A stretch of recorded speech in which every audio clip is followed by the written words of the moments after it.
Hey, y'all. Hello, hello. Welcome back to Night Shift with Andrea Up Late. I am joined, as always, by my co-host, Brian Sanders. Brian, how you doing? I'm wonderful. Yeah? Yeah. 'Tis the season for allergies, so bear with me. Yeah. I'm trying to look at you through my camera if I can. You should. You should look straight into your camera every time.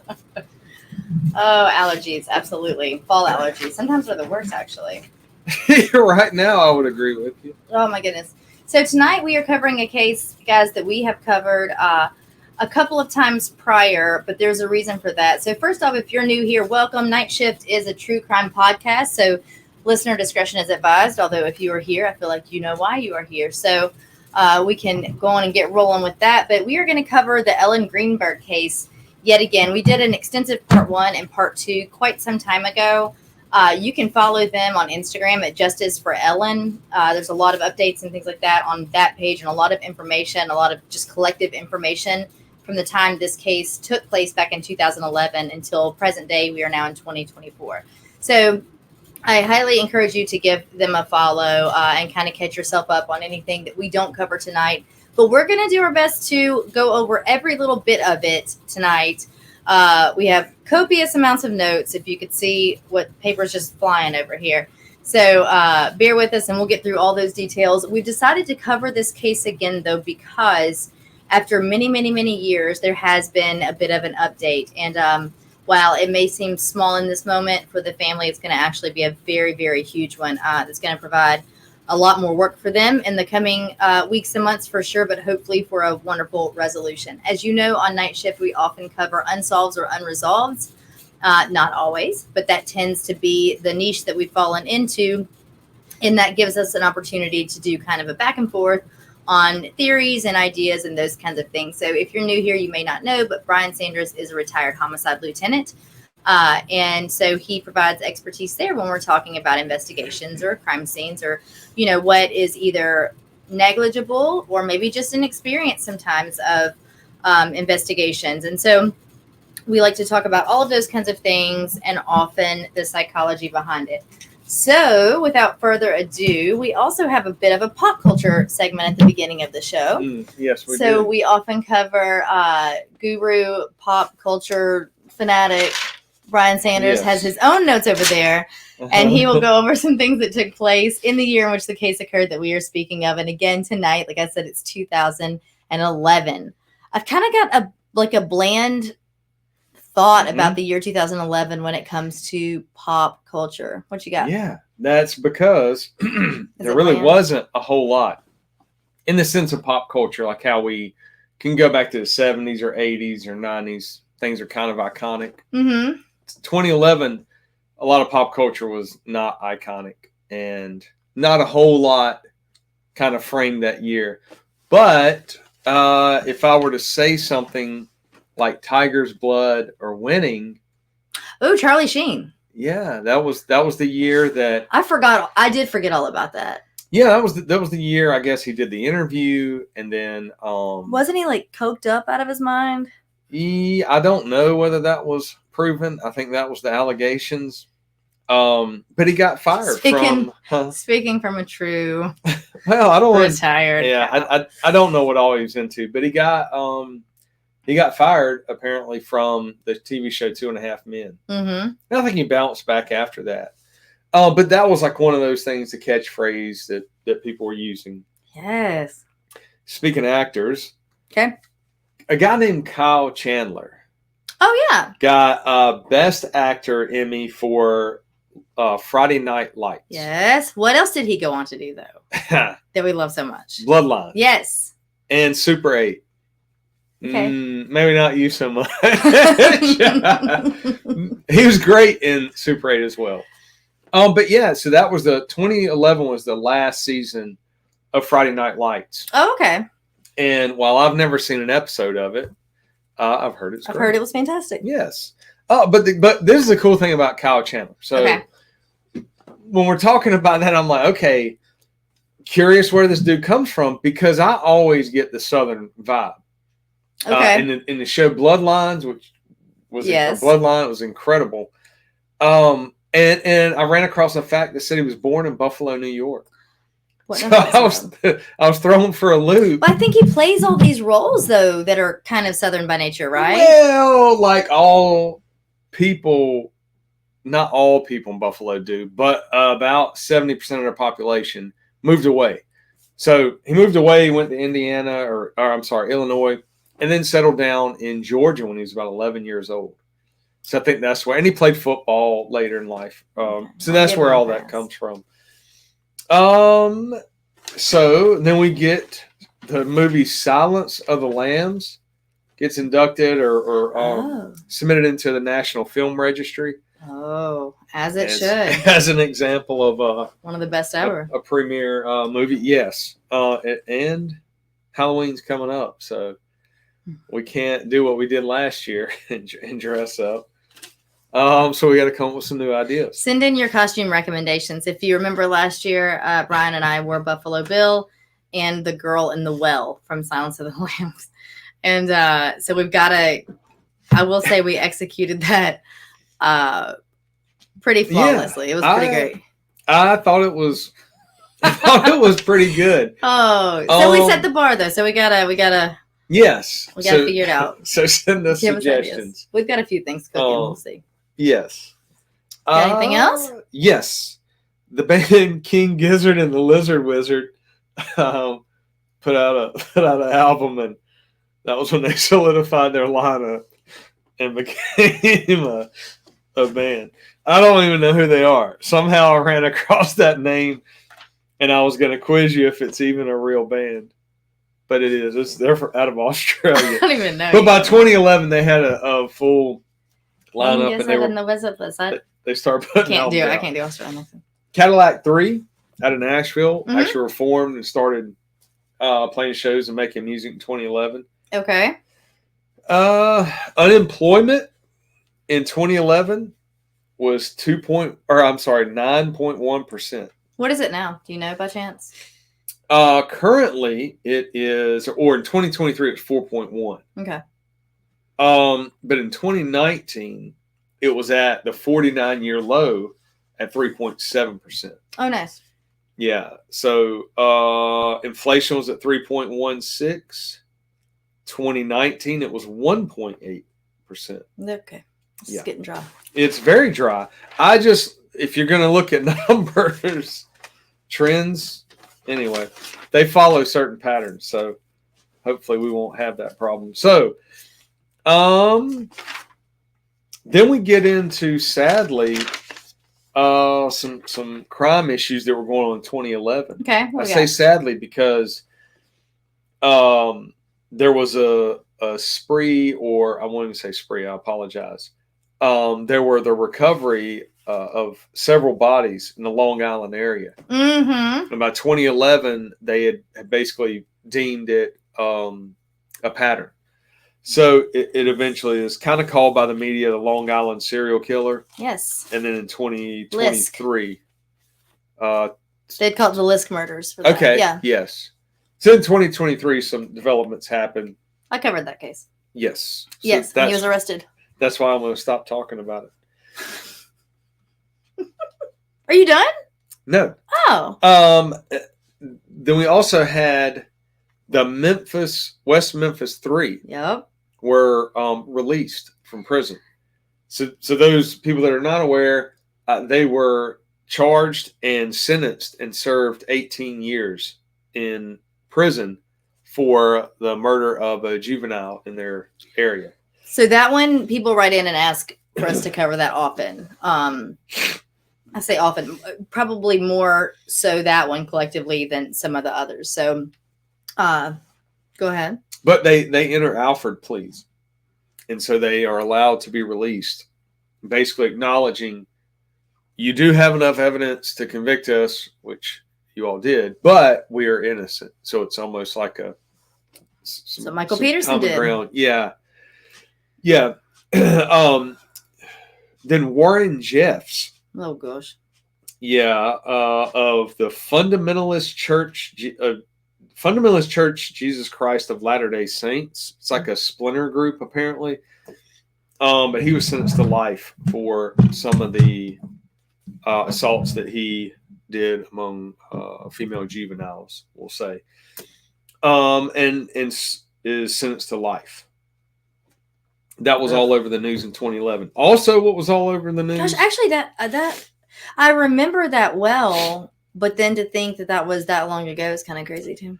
Yeah, I guess the initial investigation had started some years back in Texas. I'm sure. But it kind of came to a head then when he was actually convicted in 2011. Also, Alec Baldwin was kicked off of American Airlines because... Oh, wait. This is right. Go ahead. He would not stop playing Words with Friends on a I guess, a phone or a handheld device. Like he wouldn't put it in airplane mode? I don't know. He's Alec Baldwin. I can't explain his actions. Neither can he.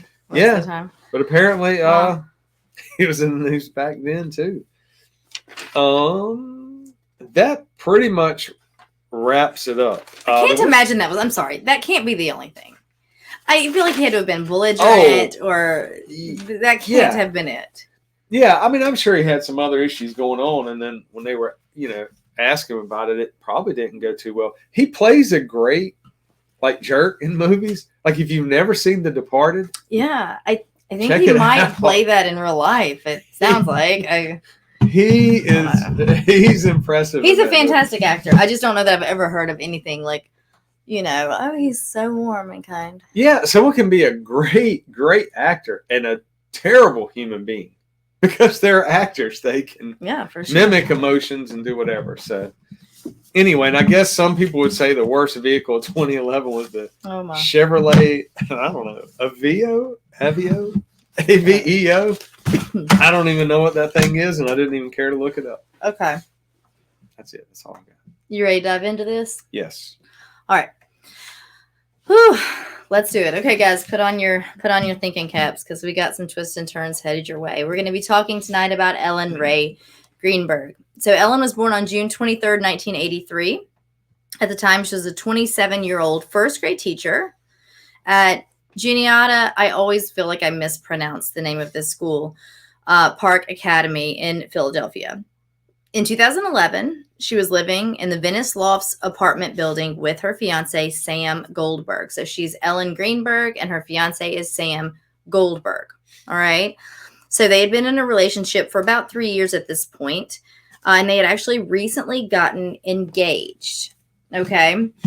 So when I mention this apartment complex, go on and dispel anything in your head that's like small or mediocre. This is like luxury apartments. These are really big, beautiful. It's a big group of like a property owner that has multiple different apartments throughout the country. As far as I know, this one is the kind that's you go in, there's of course the pool, the nice fitness center, all of the things. When you go inside, you access your room there from, like, nothing is outdoor access. It's not that kind of an apartment complex. So you're doing it from within the place and the elevators, these kinds of things. And so it was a really nice, like, full service apartment building.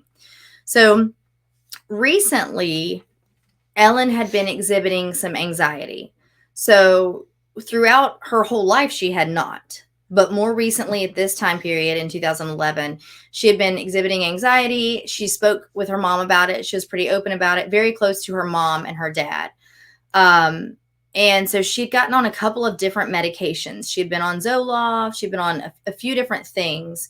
And nothing was really helping. She was feeling more and more anxious. So she had just recently been back to her doctor and gotten prescribed a different medication.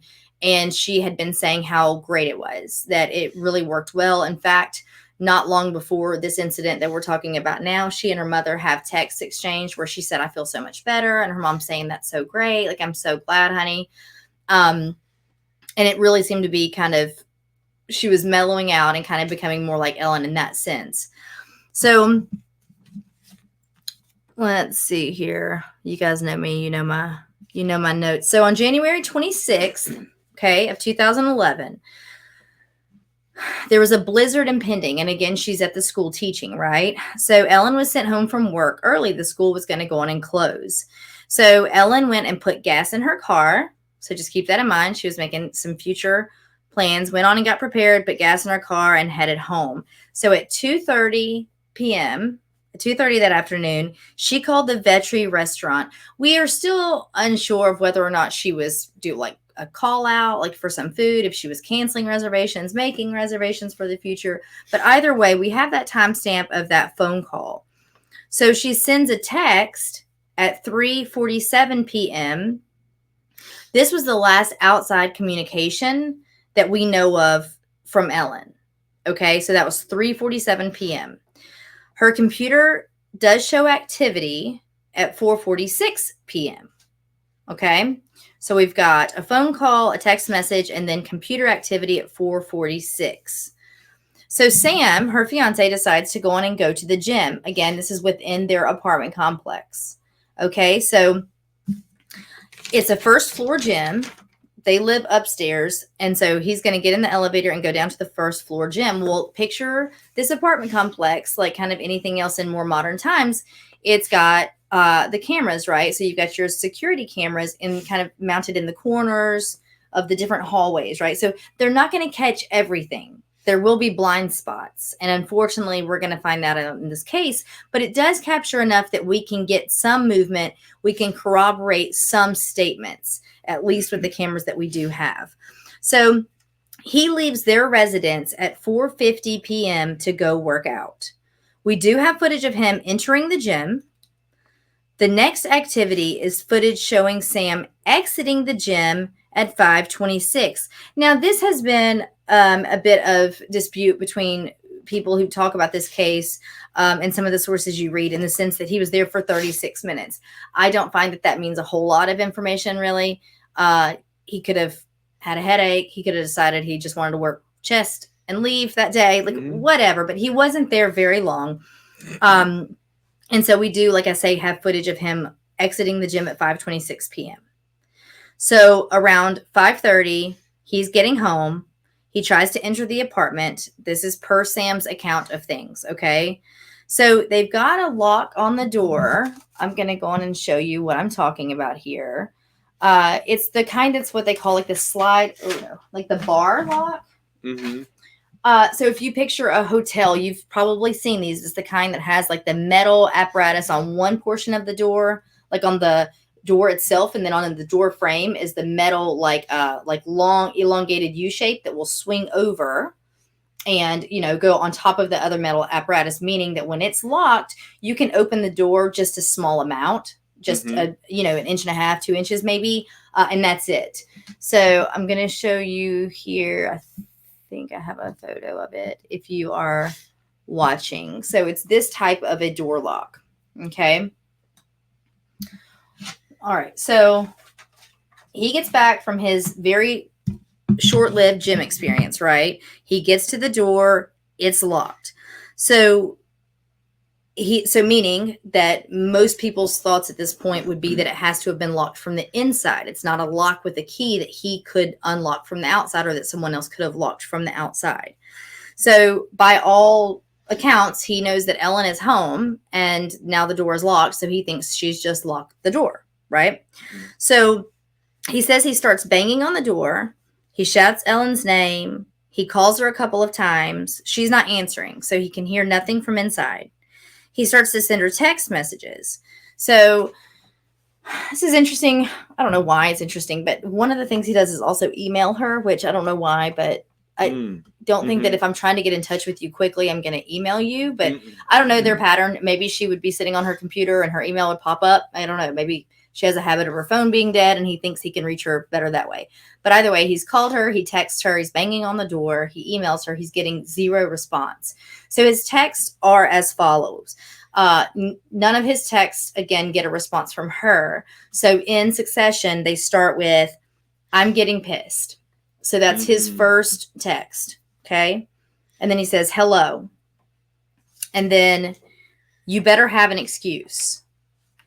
And then what the fuck? And then like AHHH. And then you have no idea. It's the letter U and have no idea. Okay, so those are the texts that he sends her. I'm going to kind of keep covering it, and then we will go back to these texts to kind of discuss what we think this tone means. You can't read tone in text, right? But you can read words, certain patterns of words, certain things that could be just frustration or aggression. Take it for what you will right now, and I will continue to tell you a little bit more about Sam and Ellen. So per Sam's account, he then goes to the lobby and asks a security guard there to help him break down the door. So he goes to, one of the guys who works there in the building and asks him to escort him and break down the door. So he goes back to his apartment door and to the lobby. He kind of goes back and forth a couple of times to talk to this guard. So evidently the guard refuses and says that it's against policy, which makes perfect sense, right? He can't just go busting down people's personal doors. So Sam says that he then kicks the door in. Okay, keep that verbiage in mind. He kicks the door in, and there he sees Ellen lying slumped on the kitchen floor. There's some blood around her, and she is not responding. So his initial scene, what he will tell you about is that, or what he tells you, we have a couple of different accounts of what he says, but the main consensus is that she's lying, and we'll get into this much more specifically here in a moment, but lying on the kitchen floor, somewhat propped up by the kitchen cabinets, slunched forward a little bit. Okay, so this is what he sees. He does not walk into a bloodbath. There's not like blood everywhere, nothing like that. He sees a little bit of blood, and that's essentially his initial findings when he kicks the door in, per his account. So he then calls 911 at 6:31 p.m. So mind you, he got home from the gym at approximately 5:30 because he left the gym at 5:26. So now it's about an hour later.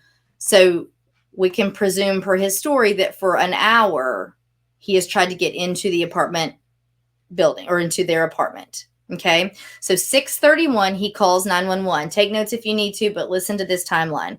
At 6:34, so 3 minutes after he calls 911, his cousin, Kamian Schwartzman, gets to his apartment. Okay. So when the first responders arrive to find Ellen, cousin Kamian is already there with Sam.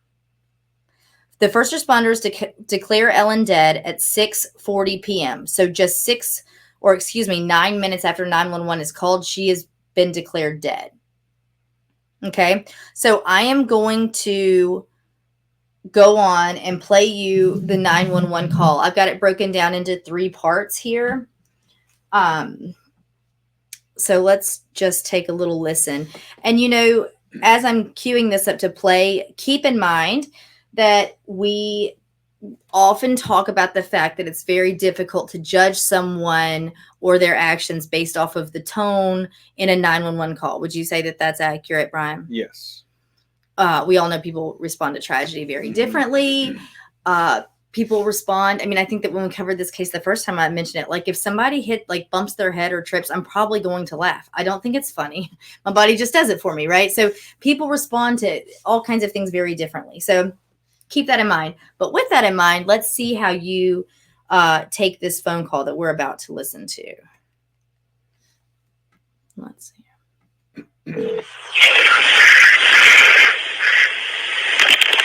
Fire Department 842, what's the address? No, 4601 Flat Rock Road, please hurry. 4601 Flat Rock? Yes. What's wrong? I went downstairs to go work out. I came back up, the door was latch. My fiance's inside, she wasn't answering, so after about a half hour, I decided to break it down. I see her now just on the floor with blood. She's not responding. Okay, is she breathing?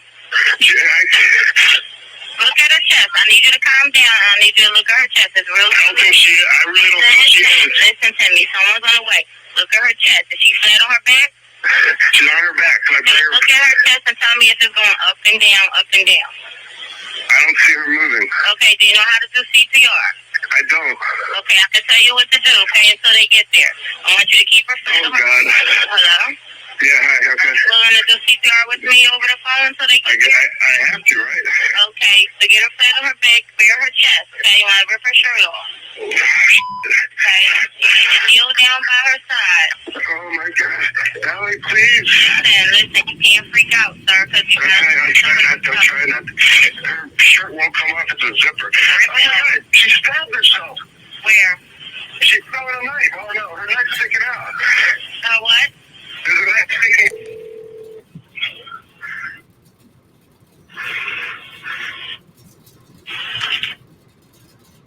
Okay. So that, excuse me, is going to be the first part of that 911 call. What stands out to you? What is the I've got a few things in this 1 minute and 42 seconds that that perk my ears up a little bit. What would be something that you're noticing right off the rip, Brian? And I jotted it down just quickly. We're probably 20 seconds, 30 seconds into the call. I know he's got to give his location. And a lot of people are screaming and yelling when they call 911 in situations similar to this. So it's hard to even get a location. Okay. But we'll just say he's naturally a calm person. But he's not stating why he's calling 911. He starts to go through a timeline. And so he starts to refer to, I think, being downstairs, working out, that sort of thing. Then he came upstairs, kicked the door in, forced his way in, and then he found her. But he's also not explaining anything else. Right. So to that point, exactly. Like we've covered other cases like this where the 911 call. So Brian's point was that his first initial thought or way of speaking is to establish his timeline, to say what he was doing, where he had been, when he got there, and then there she is.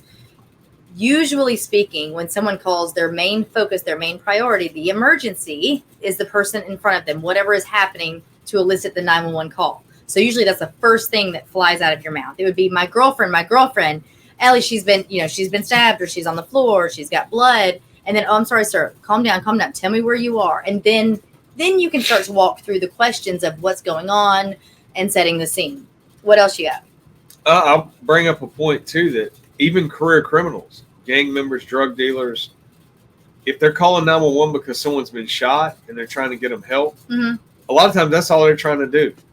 Hey, they're shot, they're bleeding from the chest, or hey, they're shot, they're bleeding from the leg, get an ambulance here. Even career criminals do that. So anytime somebody doesn't, it pulls up a red flag. He says, and I don't want to misquote, so I tried to jot it down quickly. It sounds like the only time you hear inflection in his voice, or at least the first time you hear it, is he says she stabbed herself. Well, why are we jumping to that conclusion? Yeah, if I walk in and see a loved one with a knife in their chest, unless they've shown to me that they've tried to use a knife before to harm themselves, and we'll talk about this in depth, but Ellie had not. Okay, so there was zero history of her threatening self-harm with Sam. Even through all of this, he never comes back to say, oh, yeah, she wanted to kill herself. Like, he doesn't even say that. So we don't have a history of her doing these things. So without that history, I wouldn't even consider the fact that someone stabbed themselves. And he says it not only surprised, like in shock and terror, kind of sounds like if you're trying out for the 10th grade play, like Hamlet or something. It's like, oh, she stabbed herself. Like, I don't know. Like, these pretzels are making me thirsty. Yeah. Sorry. Well, I mean, it's kind sorry I interrupted. It's true. But to your ear, you're saying that sounds. It didn't sound like the rest of his tone, and it shouldn't, right? Like if he's just saying that she's stabbed herself, but she had said, if I'm not mistaken, in this 911 call, the dispatcher says I counted 4 or 5 times. She says, "Look at her chest," because she keeps saying, "Is she breathing?" And he's not answering the question or trying to assess Ellie per his words. So she continues to say 4 or 5 times, "Look at her chest. Look at her chest." To the point that she says, "Is her chest going up and down?"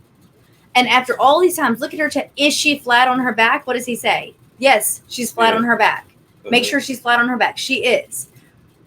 Look at her chest. Look at her chest. Look at her chest. All these times later, and then finally, with like shock and surprise, oh, she stabbed herself.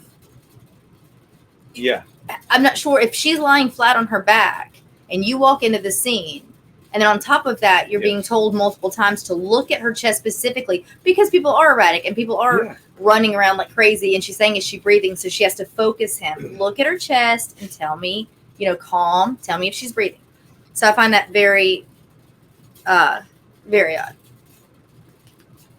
Do you have any more notes on that one? I think he also said something to the effect of she fell on a knife. He says she stabbed herself, and then she says, what? Like there's a knife? And he said, yeah, I don't know. She fell on a knife or something. Yeah. So he's already establishing two stories to say that due to Ellie's own actions, be it accidental or on purpose, the knife got into her body because of Ellie or Ellen. He's calling her Ellie in the call. But also, whenever you recreate something and he's kicked a door in and he sees her on the ground, which is why he's calling 911. Mm-hmm. So the assumption is he has not touched her one bit or looked at her or even tried to wake her up. And yet if she's flat on her back, he should be able to see if her eyes are open or if they're closed. If now he has seen a knife in her, how did he not see the knife before that? Right. Okay. Well, and aren't you going to touch your loved one? This is his fiance. So the natural response is not to, we covered another case where someone wasn't even near his own son as he's calling 911. Didn't even stand in the same portion of the parking lot, right? So I think the natural human instinct is you're kicking down the door, even if he's angry, even if in those texts he's angry. Like, let's say they got into a fight before he left the gym, and he leaves and he's like, oh, she's done, she's locked the door. Like, you better let me in. Like, not cool, right? Yeah. And so he's like, no, I'm not, after an hour, I am getting concerned though. But let's say I'm not getting concerned. Let's say I'm just angry because we left on a really bad note when I went to the gym. And in fact, I just left the gym because I thought of another great point I didn't say right before I went down there, right? And I come up angry. I bust down the door like he says, and I go in and see her. Your first thought is, oh my God, what? Like, you're going to run in, you're getting down on the floor where she is, shaking her, touching her, smacking her face, whatever.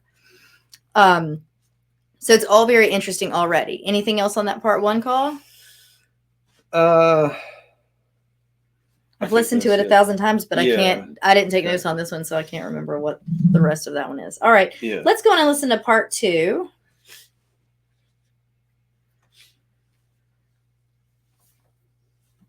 She fell on a knife. Oh no, her knife's sticking out. What? There's a knife sticking out of her heart. She stabbed herself? I guess so. I don't know where she fell on it. I don't know. Okay, well, don't touch it. Okay, so I just let her out here now? I mean, what do I do? No, I mean, you can't. If the knife is in her chest, it's going to be kind of hard for you to do CPR at this time. Oh no. Oh my goodness. Okay. Police are shop reader. 277. Is someone coming here? Yes, they are. You said 4601 Flat Rock, right? Yes. Okay, someone's on the way. And the knife is still inside? Wait, so what? The knife is still inside of her? Yes, I didn't take it out. Is it her chest or what area? It's in her chest. It looks like it's right in her heart.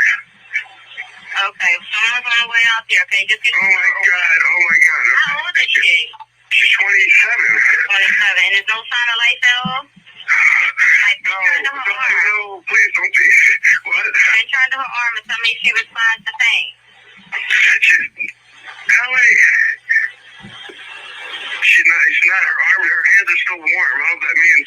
But there's blood everywhere. I know, but you can't. Then the knife is still inside of her. How far? Can you see how far it went in? It looks pretty deep. Okay. It looks like 300. It's a long knife. Don't touch anything. Yeah, don't touch anything, okay? I'm not touching anything. I can't believe this. So wait, it was just you there with her? She fell. Okay.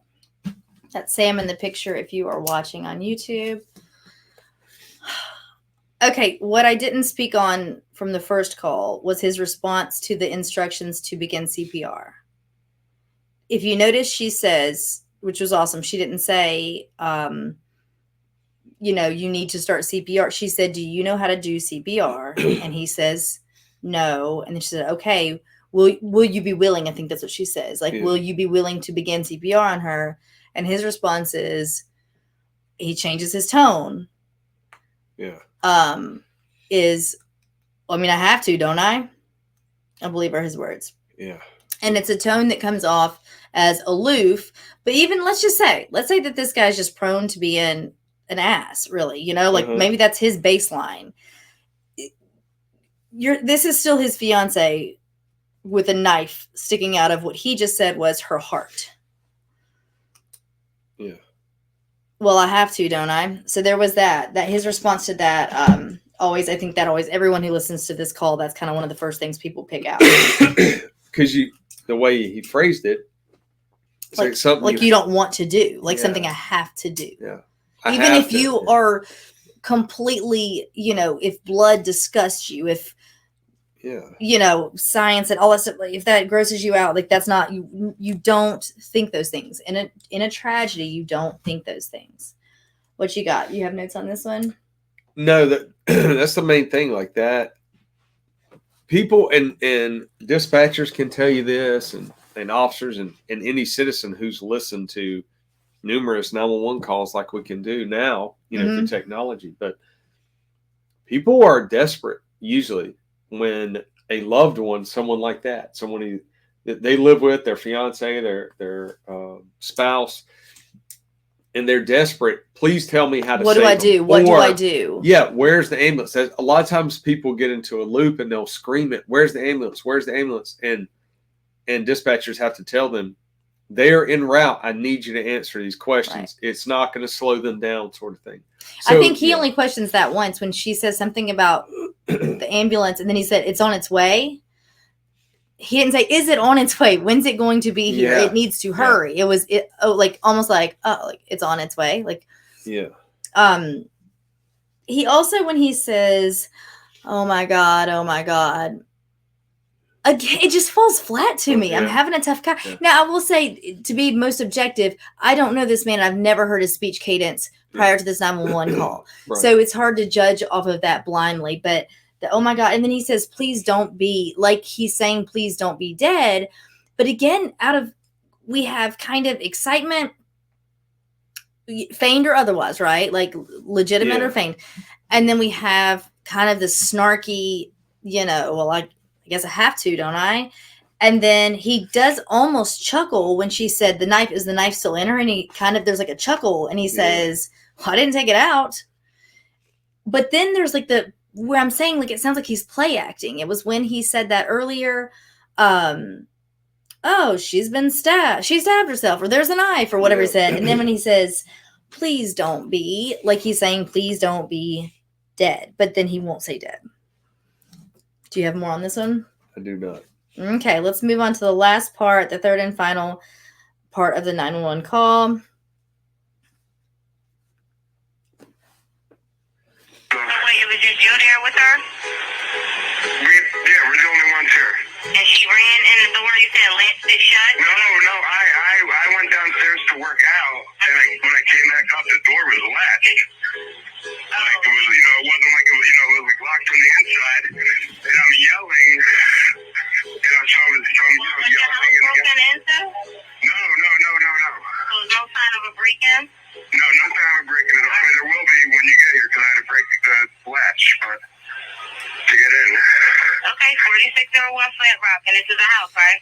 It's an apartment. Apartment. Okay, that's a house. Oh my God. All right, thank you.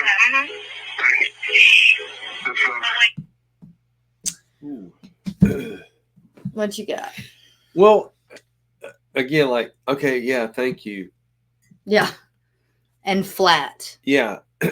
Now you can read that as he's kind of like, okay, I've gotten this out of, if you're looking at this and thinking he did this to her, then you're looking at it through that perspective, he just finished his phone call. Okay, thank you. Mm-hmm. I mean, it could be out of habit, but there doesn't seem to be urgency. Yes.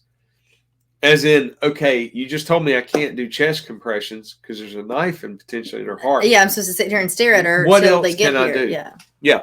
What else can I do? Should I be doing something? Can I to breathe stop for her? the What do I bleeding? do? Yeah. Yes. Yeah. Now, if I'm going to play devil's advocate, I will say that I've not in a hospital setting, but like on the road, you know, you encounter an accident, and I feel like in the past few years there's been quite a few of them, but you happen to be first on scene in a car wreck, not in a first responder role, just driving down the road as a citizen that happens to be a nurse, and you ask if they need help. And I found that it is interesting the amount of people who just kind of stand back and just kind of assume they can't do anything to help. But again, usually these are strangers. These aren't the loved ones. Right. The loved ones are shaken, or they're on their feet, or they're like, you know, can you help? Can you help? Is there anyone who can help? You know, so you almost get inundated often with information.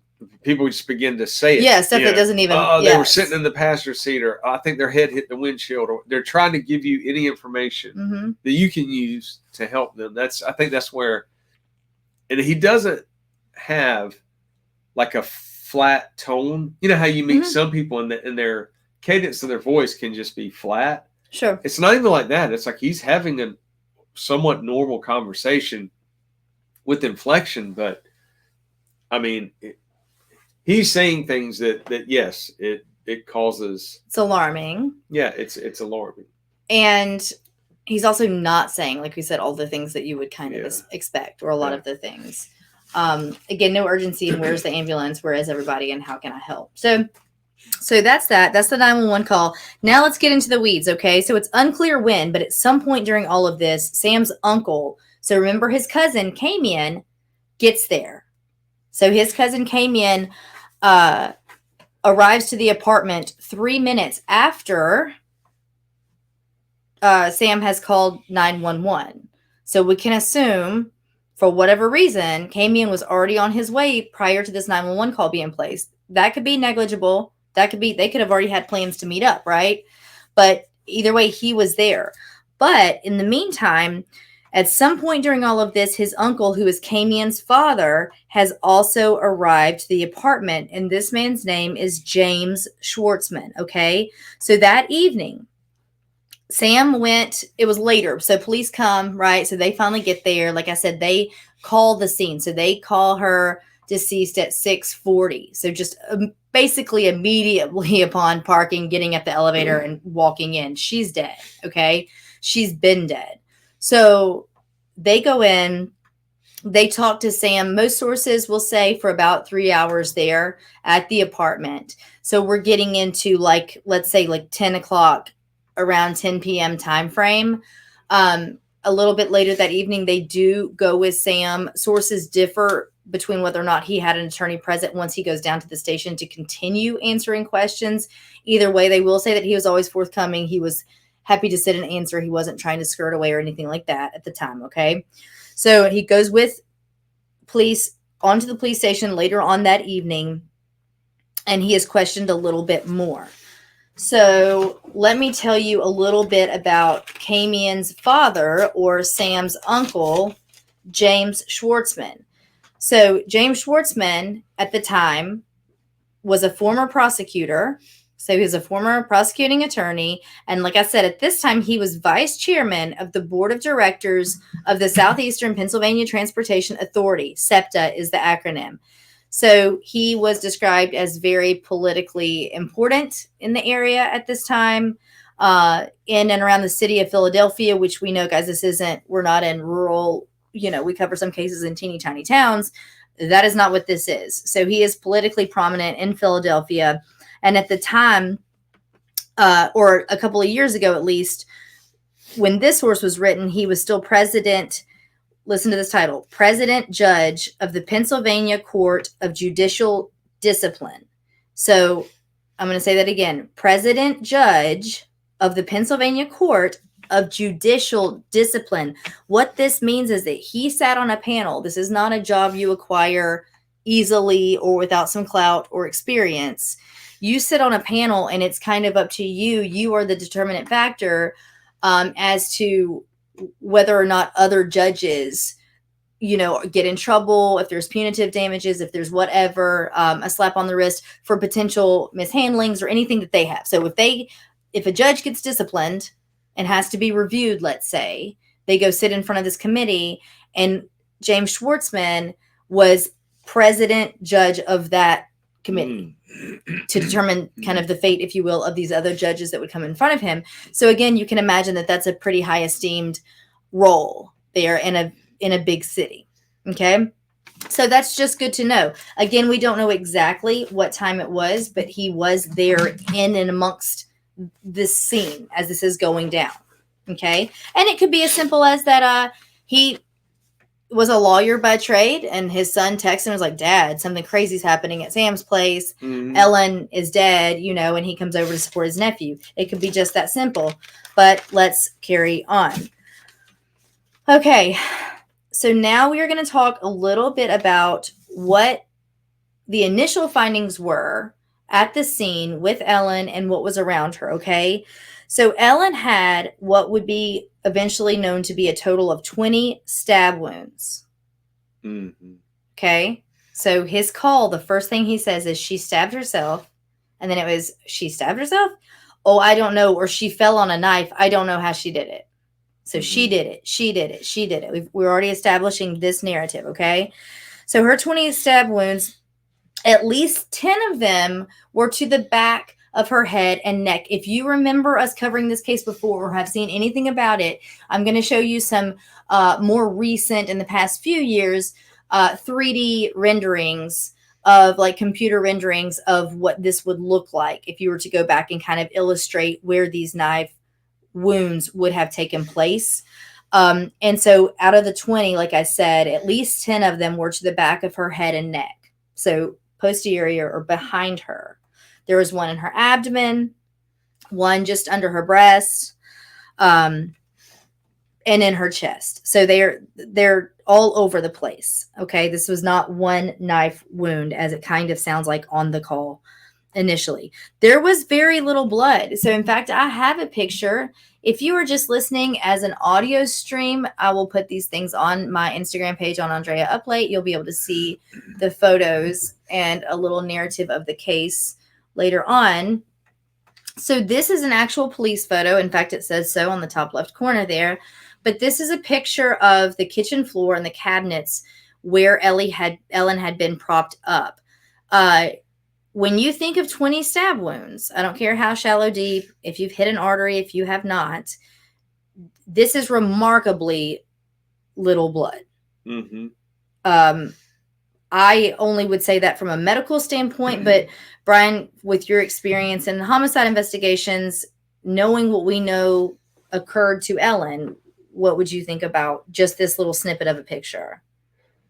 Yeah, I mean, unless someone is wearing thick clothes or they're on some kind of blankets or some type of carpet or something that's absorbing it, but you got hardwood floors and cabinets. And even on the hardwood, you do see some puddle forming there. But yes. So that would have been right under kind of when she was propped up, like behind her where her head would have been. Yeah. Yeah. Your head bleeds a lot. We talk about that often. Your scalp is very vascular. You got your brain up there, y'all. And everything, your lips, your nose, your ears, your head, everything neck up bleeds a lot. And it bleeds more than most other parts of your body outside of obviously an artery wound, okay? Or an arterial wound. So in saying that, if at least 10 of the wounds were to the back of her head and neck, if you have a child who bumps their head on a coffee table and it splits it open, they're bleeding everywhere. So that's something to consider. Later, these renderings were done. So I'm going to go in and show it to you now. Just know it wasn't chronological. They didn't have these right at the time that they examined her body. But later on, a company made this. This looks horrific, but this would be if you were to put a knife where she had each individual stab wound. These are how many there were and the location of them. Notice, if you will, if you're just listening, we not only see a rendering that shows about 20 knives that are in the front and back of the illustration of Ellen. There's also a large scalp wound. So to the back right of her head, there is a wound. If I'm not mistaken, we're going to get to it when we talk about the autopsy. But when you approximate that wound, when you if you were to close the wound and measure it flat, I feel like it's almost a couple of inches, an inch and a half or so. It's a long slash. So if you slice a scalp, if that's the only wound, I would expect to see more blood than I see in that kitchen. Yeah. Particularly then, of course, if you add in all the others. Okay. So there's that. So the crime scene was low. We've discussed this before. So when we start discussing theories or whether or not we think that Ellen committed suicide or whether or not Sam had anything to do with this, or let's say a third party intruder. Okay. The crime scene was low. So for all of these wounds, or most of them to be head, neck, if she'd been standing at that kitchen counter, there was not blood on tops of the countertops and in the sink and on those top tiered cabinets. Everything's on the floor or on the lower portion of the bottom cabinets. There were, I believe, 2 small specks, they say, of blood on top of the cabinet or on top of the countertop. Okay. 2 small specks. That could be if you're standing up holding a knife and pull it back. That could be the 2 small specks. In fact, I'd venture to say you'd see more, even if all of the crime happened on the floor. So the crime scene is low. So keep that in mind. Was she moved? We're going to discuss the probability of that here in a moment. Think about 2 things. When he talks to investigators, Sam will say that when he walked in, he kicks in the door, runs in, she's found slumped. When they get there, she's slumped. Shoulders kind of up against those cabinets. We saw the picture where they had a little bit of blood smear on them. Legs outstretched in front of her, arms down by her side, head kind of hanging down. Well, when he's on the phone with the 911 operator, what does she ask him multiple times? Is she flat on her back? And he says, yes, she is. Is she flat on her back? Yes, she is. So had she ever been flat on her back? I don't know. Did he move her up? Did he move her down? But either way, if he's supposed to be attempting to provide CPR, and somehow he does not see this knife sticking out of this woman's chest, then if he's following the instructions, even if she had not been lying flat on her back, he is to then lie her flat on her back as he's instructed. So he says that she is, but when investigators get there, she is not. So he never comes back to articulate, I tried to sit her up to see if, that wasn't part of the story. Okay. So this is something that has been very interesting. Nobody can get a hold on this one. In her left hand, rolled up, was a white bath towel. It wasn't like a kitchen towel. It was a white bath, like a hand towel, not a giant towel, but one from the bath, not from their kitchen. And it was white and it's rolled up in her left hand. So I've read most reports state that it was clean. Some sources will say that we're undecided on whether or not it had blood on it. Either way, it's a very odd item. I don't understand that. There was fruit on the counter. Okay. There were blueberries in a straining bowl. And there was, I might have a picture of that here. There were blueberries on a straining bowl and in a straining bowl, and there was an orange picture, like a little, like a clementine type orange that had already been peeled. It had been peeled and halfway broken apart. I'll show you a picture of that on Instagram then. But the blueberries had been knocked, some spilled out of the bowl. So every account of this appears that she was in the midst of making herself a snack. We've got a peeled orange. You don't really, that's what I was listening to the prosecutors. If you haven't, that's a great series. I like to listen to a lot of cases covered by them. It's 2 former prosecuting attorneys that have a podcast, but, and they make the great point that, you may rinse strawberries and throw them in the fridge or something, but you're not generally going to peel an orange and leave it sitting there to come back to later. If you're peeling an orange, it's because you're ready to eat the orange now, right? So, So with the blueberries being spilled and the orange being peeled and kind of broken apart, we have every, reason to believe that she was standing there making a snack at the counter at the time. So there's that. So when we go back and look, this is jarring. When we go back and look at the timeline for Sam's call records, though, okay, now that we finally, there's the scene and they're starting to collect the pieces of this puzzle, we see that Sam called his cousin Kamian, like I mentioned, Kamian Schwartzman at 6:14 p.m., okay, that evening. At 6:26 p.m., so it's been 12 minutes later, he answers a phone call from his uncle, James. So he calls his cousin, and then 12 minutes later, cousin's dad calls him. Sam's uncle, James, calls him then at 6:26, and then at 6:28, so 2 minutes later, Sam is seen on video, and then at 6:31, he's making the call to 911. Well, here's the deal. You can argue this either way. You can argue that he's irritated. He's on the phone with his cousin. His uncle calls him maybe about something unrelated entirely, right?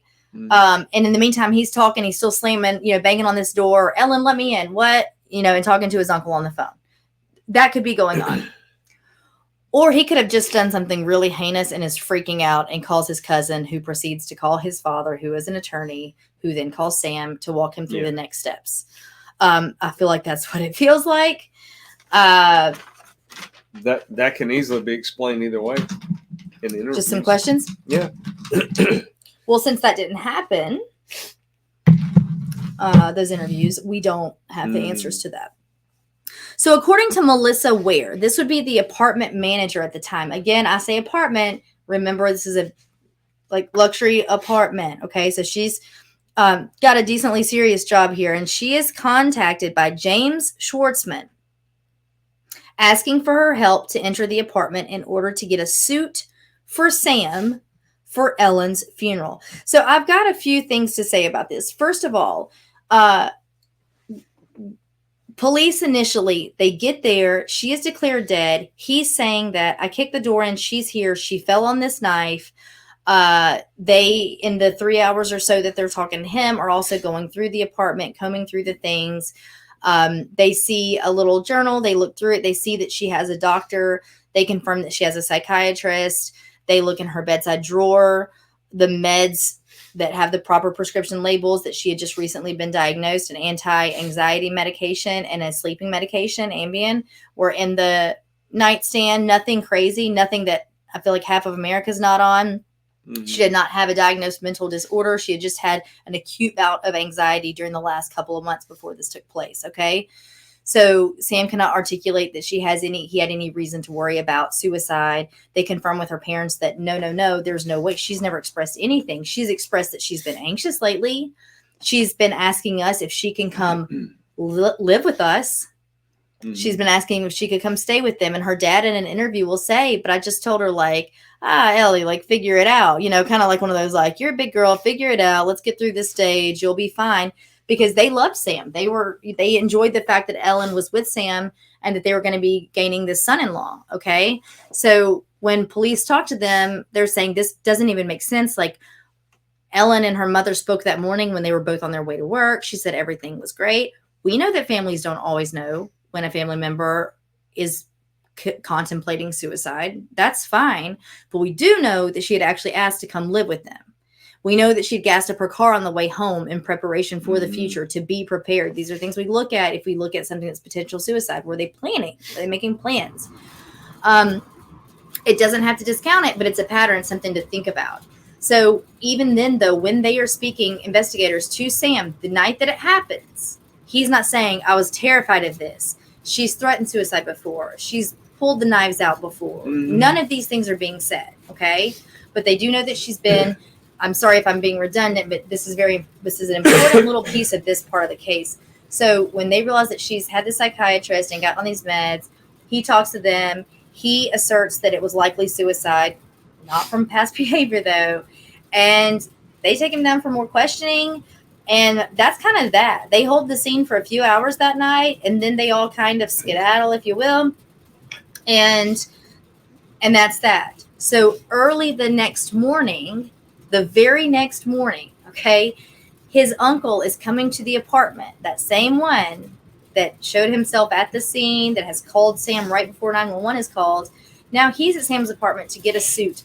You know, when we talked about Aaron Solomon calling to get funeral arrangements to secure a singer for the funeral when his son has just been pronounced dead in the hospital, that's just not typical behavior. There are things we don't do the moment tragedy strikes, particularly with these young victims like this. She was 27 years old, healthy. She's got stab wounds all over her.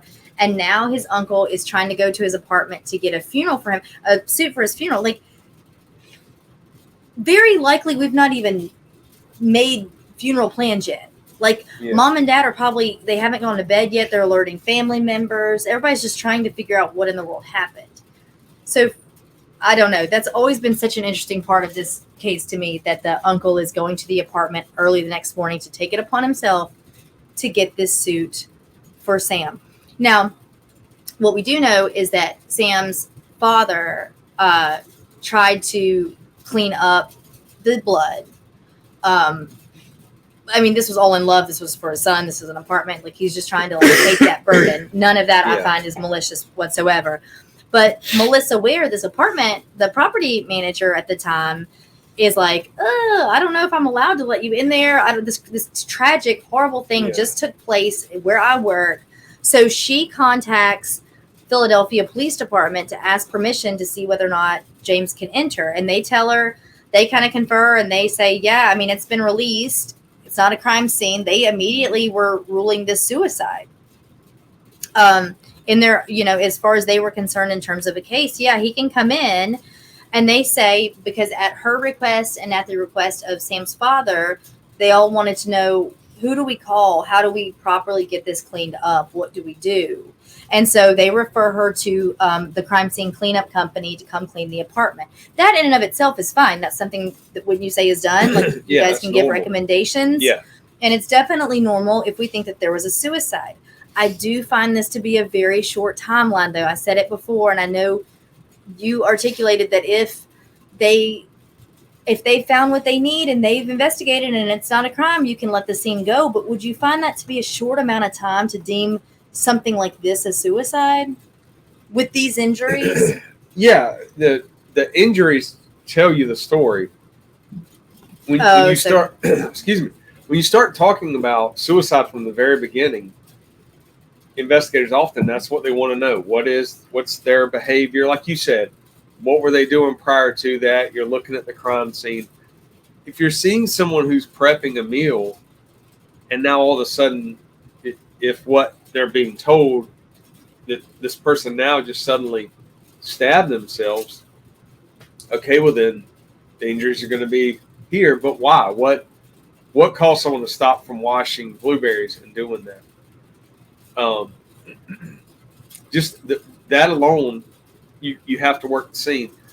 Then you have to look at if the injuries are not flat out consistent with a suicide, coupled with everything else, interviews of family members, of friends, your canvas of the apartment complex, your review of the video footage from the apartment complex. If anybody immediately says, hey, I do not want to talk to the police, especially if it's something that is believed to be self-inflicted, then why not? So that could be red flags early on. But yeah, to wrap up within a couple of hours, it can be done, or it has been done. But usually that's when you have a history, when the scene seems to make sense. You've reviewed some footage, like everything. I feel like that takes some time, though. You know what I'm saying? Even if it's midday the next day, I think I could understand it a little better. Yeah, there's no rush when you have a crime scene. Once you secure it, there's no rush to break it down, or in other words, to. Well, and like we've said, particularly when it's an individual apartment, right? This isn't like the busiest Walmart in town or something, right? Like it's there, and they have family there, so he has somewhere to be. There quite literally is no rush. Yeah, and I understand trying to, if you're holding a crime scene, we always have citizens, family members trying to get back in. Hey, I got to get formula for the baby, diapers, whatever. But it does seem strange. I mean, if the injuries alone should have been a huge red flag, and they probably were. When I talk like that, I don't know what their initial investigation was. Sure. I mean, I know we know now. Well, I don't know if right then if they knew what her injuries were, other than the very obvious knife sticking out of her chest. Yeah. But I feel like that's when we kind of wait and see what's being said when we get to the Emmy. You know, I don't know. So there we are. So James sure did take a suit out of that apartment for Sam. He also happened to remove 3 laptops and 2 cell phones. Okay. So Melissa Ware, who is a smart cookie, I have reached out to her. I did not the first time we covered the case. I did leading up to this one, and I'm hoping that I hear back from her. She's been kind of that like side, like, I don't know, the piece of the puzzle that I've been wanting to talk to since the first time we covered the case, just because she had eyes on this scene before it was cleaned up, and she was an objective party. And I'm just very curious to hear her thoughts on the matter, her thoughts on them, on, you know, just kind of a character assessment. Maybe she had no interactions with them with her job. I don't know. Or maybe she did. So I'd like to know that. Yeah. So she actually, in order to protect their company, like her employer, she makes a video recording of the state of the apartment prior to having the cleaning company come. So I feel like that was genius. Yeah. She gave it to the Philadelphia Police Department, and evidently ever since then the video has been unaccounted for. Oh, I missed that part. Okay, well, I say that because when her family has been trying to find documents and trying to figure out what's going on, as you can imagine, they've been very, very upset about the ruling of suicide since it happened. Yeah.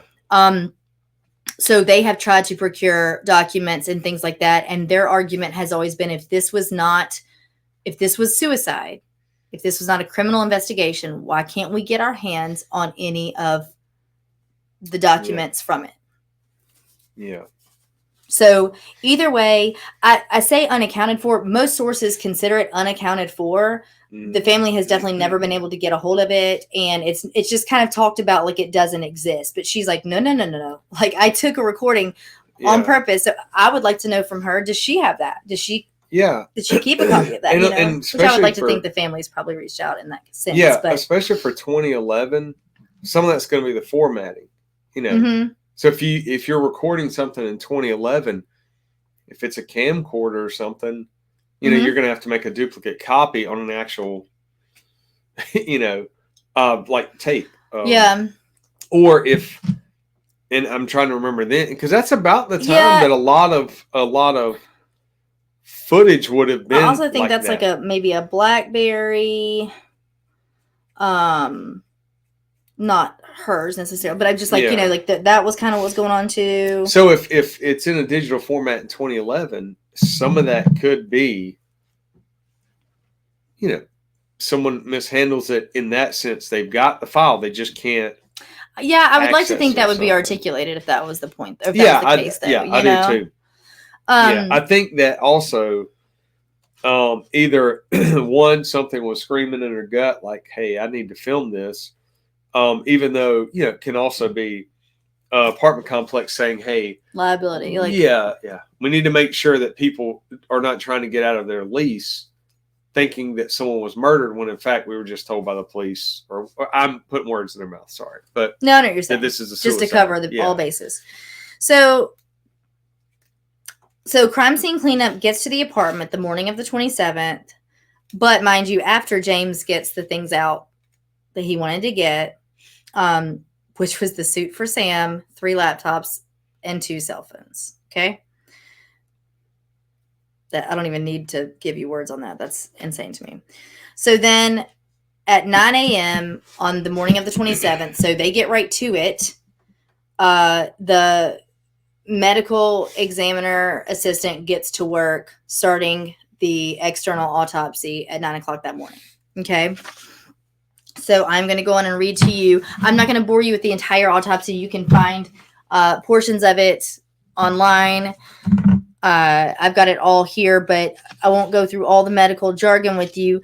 But it does go on to say, I will tell you that the stab wounds are labeled, A, B, C, D, all the way right. All 20 of them are labeled stab wound A, stab wound B, and they say exactly where it's located, the position of the blade. It was a serrated knife that was inside her, okay? And so this is about a 10.5 inch serrated knife. I don't know that I saved a picture for here, but actually in this rendering, this computer rendering, they use the real knife to pattern this rendering off of. So it looks very much like the knives you see here in this photo. So, as you can imagine, the autopsy results are going to say like the clean edge of the wound, the serrated edge of the wound. The blunt end of the knife was at the 5 o'clock position. The serrated edge was at the 10 o'clock position. So you can understand the tilt of the knife, of exactly how it's tilted.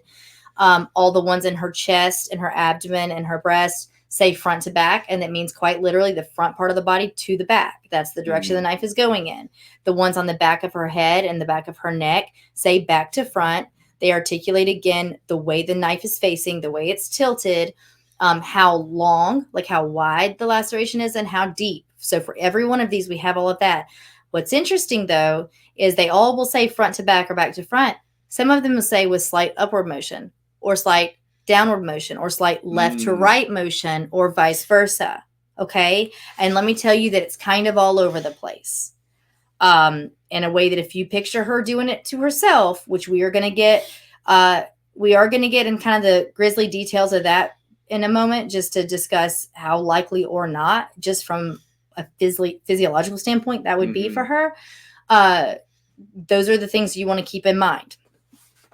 Because we're either calling this woman suicidal and saying she did this horrible thing to herself, and that's not what happened, and a murderer has gone free, or we're implicating someone on murder who didn't do it. Like either way, so what is it?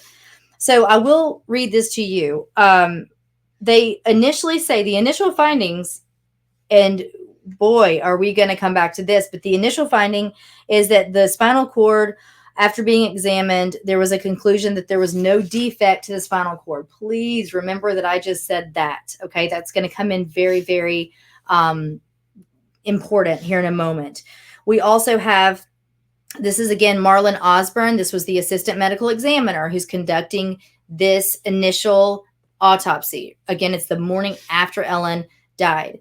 And he says that there are multiple stab wounds to the chest, abdomen, back of neck. There is an incised wound to the right occipital scalp. So the occipit's the very back of your head, right? So we saw that wound in this one picture here, that large laceration there, okay? The wounds are associated injuries to the aortic arch. So now you're thinking we're going back to her chest. That's some of those chest knives you see there, right? Because the one that was still in her when paramedics and first responders get there is going to be the one that Sam says, oh, it looks like it's right in her heart. He wasn't wrong. It was in the aortic arch, which is the huge artery that comes out of there. The upper lobe of the left lung, liver, cervical spinal cord at C2 and C3. So that's the top of her neck.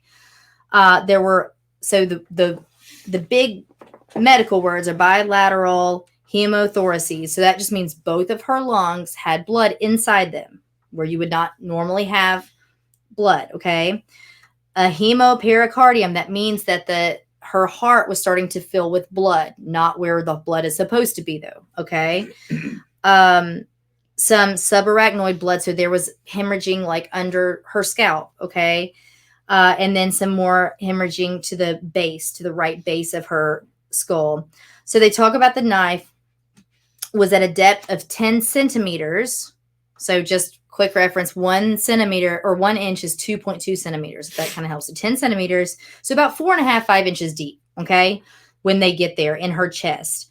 And that there are multiple contusions. When you read contusion, just think bruise. Okay. On her upper and lower extremities in various stages of resolution. And we're going to discuss what that might mean here in a moment. So again, this is the very initial autopsy. That's just a portion of it. That's what I'm going to leave you with tonight. And it shows here manner of death, homicide.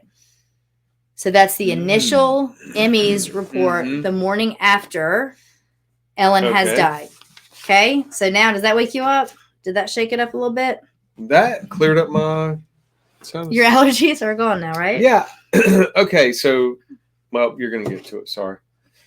I would imagine. But once they get through looking at those wounds, and the ME says they believe this to be homicide, because they don't have anything else that they're being told that would explain that. They don't have any evidence of someone doing this to themselves on video. And my assumption is they're looking at it medically and going, this may almost be impossible for someone to do. Well, you would like to think that they would know that in this job capacity, right? Yes. So we have the report of death investigation from the City of Philadelphia, Office of the Medical Examiner, Department of Public Health. There's someone named Jamie Budd, B-U-D-D. This is the medical examiner investigator. We've talked about this role before.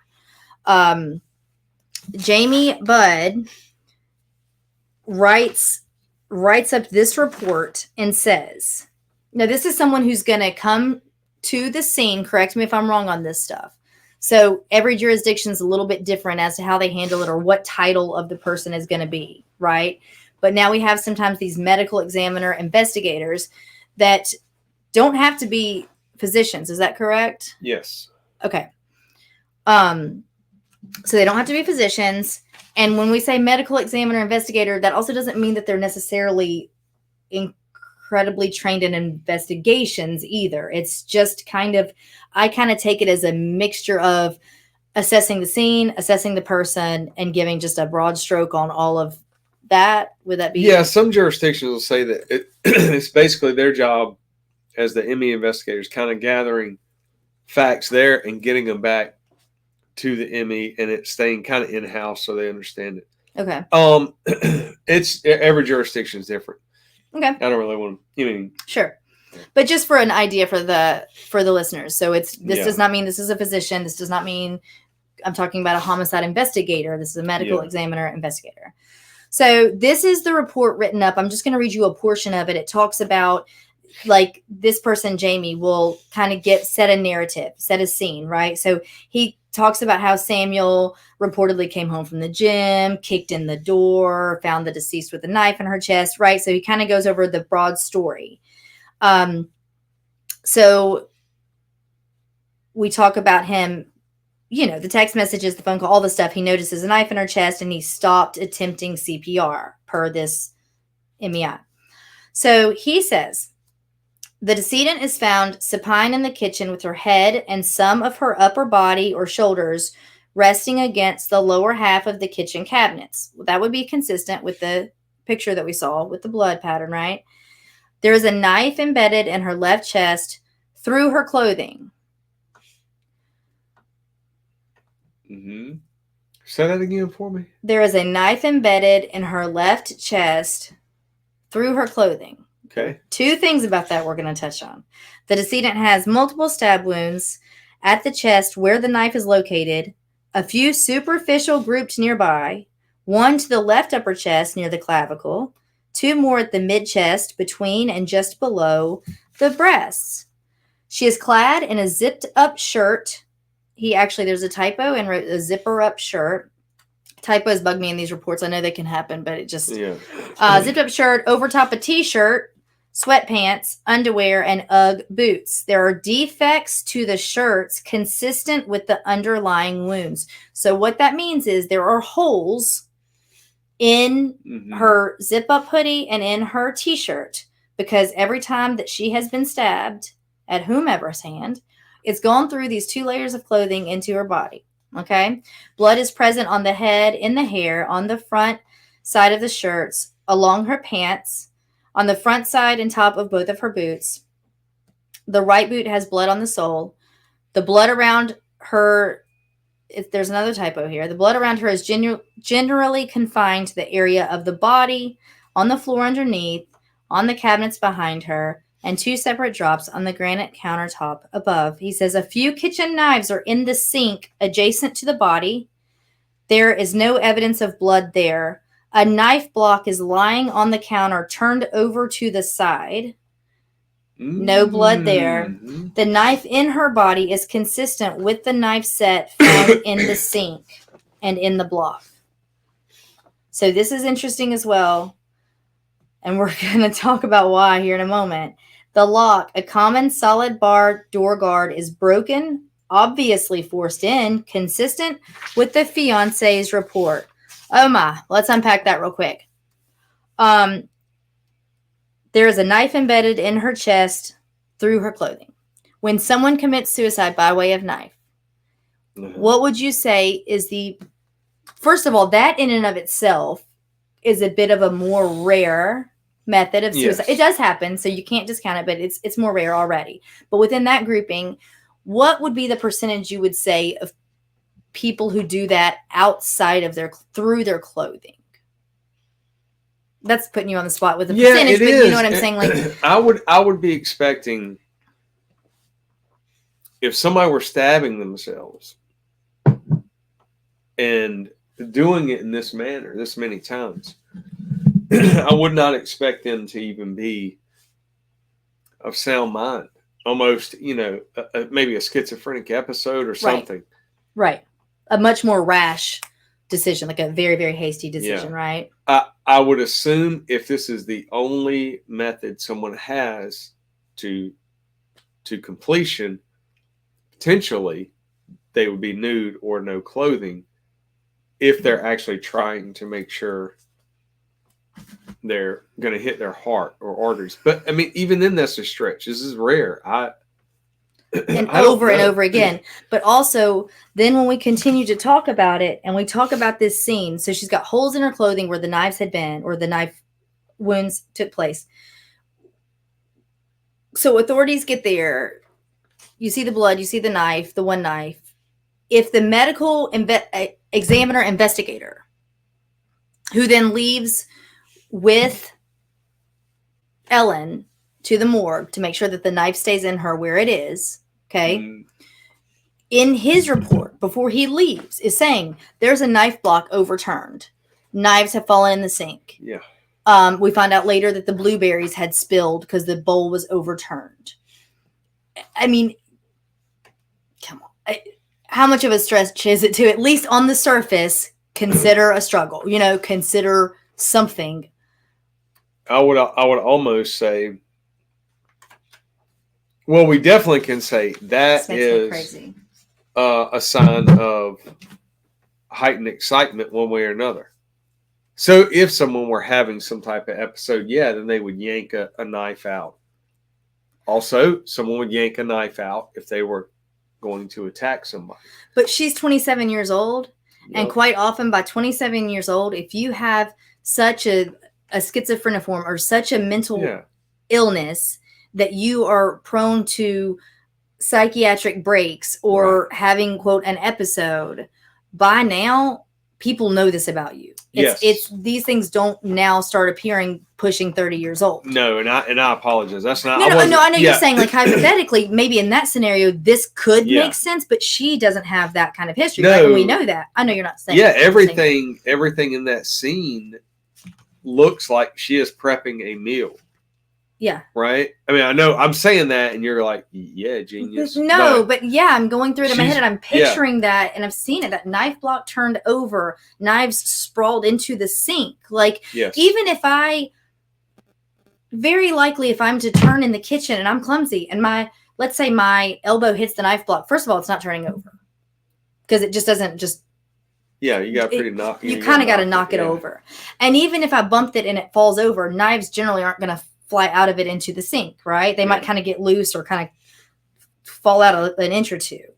So it has been knocked over, knives strewn into the sink, blueberries on the counter, but a peeled orange because likely a meal was being prepared. Yeah. So, so that is more to the point when I said earlier of, oh my, but within a few short hours. And look, this show is not to bash law enforcement or, find them negligible or anything like that, but call a spade a spade. And if something looks interesting, we're going to at least just talk about why that would be. And if this is the scene that you walk into, and it's been noted that she has multiple stab wounds, potentially signs of a struggle with things being knocked over and in disarray, at least in this one small spot. I think that's even more to the point, in this one area where she existed, not in the rest of the home. And he talks to family members, or they talked to family members and realized there was no history of anything like that. Like, I find it quite interesting that the scene is released in less than 12 hours for a cleaning company to come and an outsider to come inside the home. Yeah. With the understanding that it's suicide. Yeah, that's I don't know how to answer that. Well, because you can't. Yeah. Because it's not right. I will say everything you just told me about the scene, though, would lead people to believe this is not a suicide. As a matter of fact, this looks like almost like a text. Not I don't want to say textbook, but but like an attack. A quick attack. Yeah, there's your area of action there where it's occurring. So let's listen to how it goes down now, right? So the morning after Ellen's death, the uncle James has come to retrieve a suit for Sam, but also retrieves laptops, all these electronics, right? 2 cell phones and 3 laptops. So he's got these in his possession. Okay. The cleaning company has already come and professional cleaning company and clean this apartment from top to bottom. Well, now it's still just that next day, y'all. It's still much less than 24 hours since Ellen died. Now we have an autopsy report that leans toward and actually states in the autopsy report, homicide. With the finding of homicide now, police are like, oh, we need a search warrant. So they obtain a search warrant, and it's executed the next day on the 28th at 10:51 a.m. Well, now it's been professionally cleaned. We've had the apartment manager, the uncle in and out. They seize assorted clothing, blood samples, a diamond ring, some Latin prints, a Rubbermaid container. Again, this is after everything's been cleaned. The next day, the following day, on the 29th, the police retrieved the cell phones and laptops from James Schwartzman, the uncle. So, I mean, cool. They've been in his possession this whole time. So a month after Ellen's death, as you can imagine, her family is frantic. They are doing everything they can to figure out what's going on. Their daughter has just been murdered. They have homicide. You know, it's written homicide. Police are talking to them about a homicide. They have started to process this as such. So there was a meeting that took place just a month or less than a month after her death. So after this initial finding of homicide, remember that was Osborne, our medical examiner assistant. He had a meeting. He was called into a meeting, rather. He didn't, he was asked to come to this. He was there with members of the Philadelphia Police Department, the Philadelphia DA's office, and the chief medical examiner. Okay. The cause of death was then changed to, quote, pending. I'm going to go out on a limb and say that it's not a frequent thing that after the ME rules death by a certain way, the DA, or we'll say members from the DA's office, I can't be that specific, members from that police department that are investigating, and the chief medical examiner then sit down with the person who found that finding, and it gets changed. Is that something that in your experience? Yeah, it's not very common. So when asked why, it was kind of like when this Osborne is asked, like, okay, what happened in that meeting? Like, what did they bring, or what did you bring to the table to elicit the change in the cause of death? There's not a lot given, guys. I mean, I'll have to be honest. He doesn't really have a lot to say to answer that question. There's some stuttering. There's some kind of reiteration of the question, but not so much of an answer. And when it comes down to it, it was just more like, well, all the DNA was hers, and she had been depressed. Like, nothing in my layman's mind to facilitate a change in this cause of death at this point. Okay. So he was asked later if he'd had any other meetings concerning this. Like, have there been more meetings called concerning Ellen Greenberg? And he says that he had spoken with investigating officers when they asked him to change it to pending. So that sounds like that's a separate occurrence when he was asked by investigating officers to change the cause of death to pending from homicide. Okay.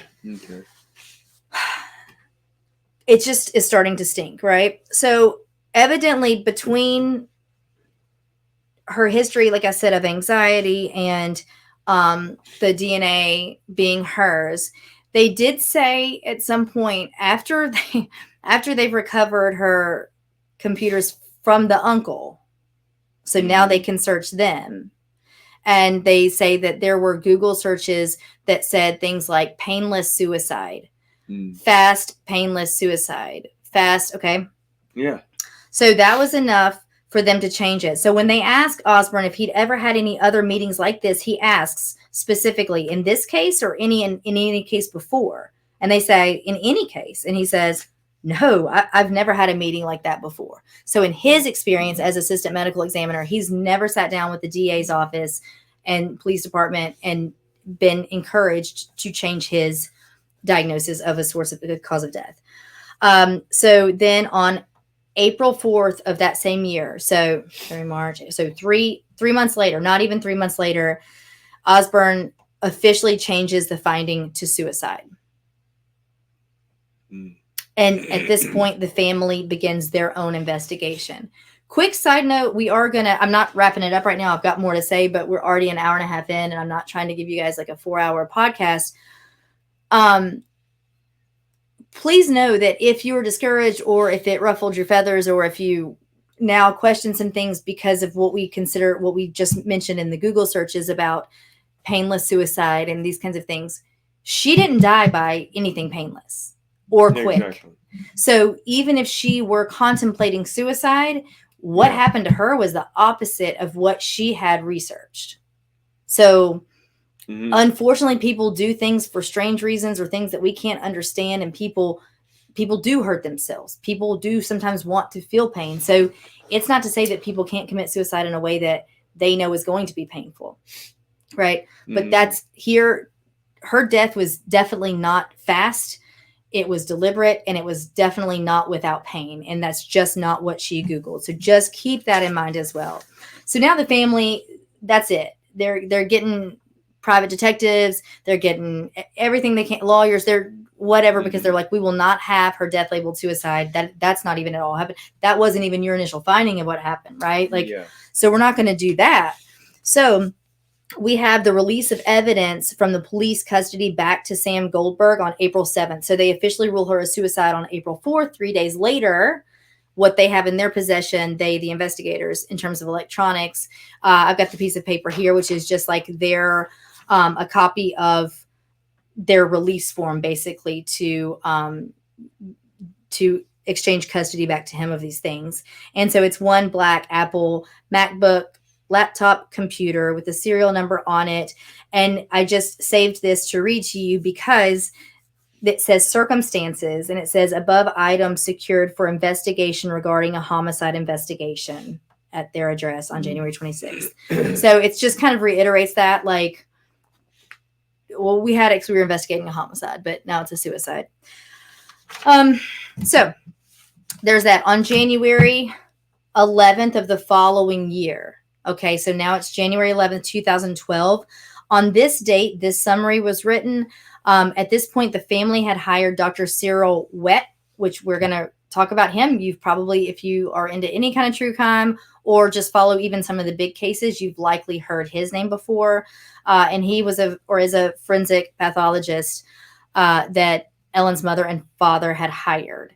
So this just says, as published in newspapers on February 1st, 2011, the medical examiner's office ruled the death as a homicide, based on the Philadelphia Police Department's announcement on January 28th. A few days later, the police department backed away, making a statement that the case had not been ruled a homicide and was being investigated as suspicious. However, on February 18th of 2011, the police retracted their original ruling and officially declared that the death of Ellen Greenberg had been ruled a suicide. Philadelphia City Assistant Medical Examiner Marlon Osborne, MD, listed, quote, multiple stab wounds as the cause of death. The manner was ruled to be suicide. There were multiple stab wounds to the chest, abdomen, back of neck, and scalp. A knife with a 12.5 centimeter blade was present, 10 centimeters in the deep chest wound. There were injuries to the aortic arch, the left upper lung lobe, liver, and dorsal cervical spinal cord at C2 and C3. And there were associated bilateral hemothorax and hemopericardium. That's the stuff we just spoke on earlier. He goes on to list each of the stab wounds in detail. I'm not going to do that for you now. And so it goes on to say that, like, what was the most likely manner of death? If you look at this kind of a question, and it says here, suicidal stab wounds are rarely multiple in nature. Can't say it doesn't happen, but that's pretty rare. Suicides by stabbing are becoming less frequent now that we have other choices such as drugs, hanging, gunshot, all these other things, cutting of the wrist and throat, etc. I don't want to kind of keep reading the same stuff that I've read to you, but they just go on to say that kind of when you look at generalities, and stab wounds to the side, back, or stomach is going to be more like in a murder situation, but in a suicide, there you might have additional cuts across the wrist. That's going to be a much more likely scenario. Maybe some tentative stabbings just to work up courage or see if it's going to hurt.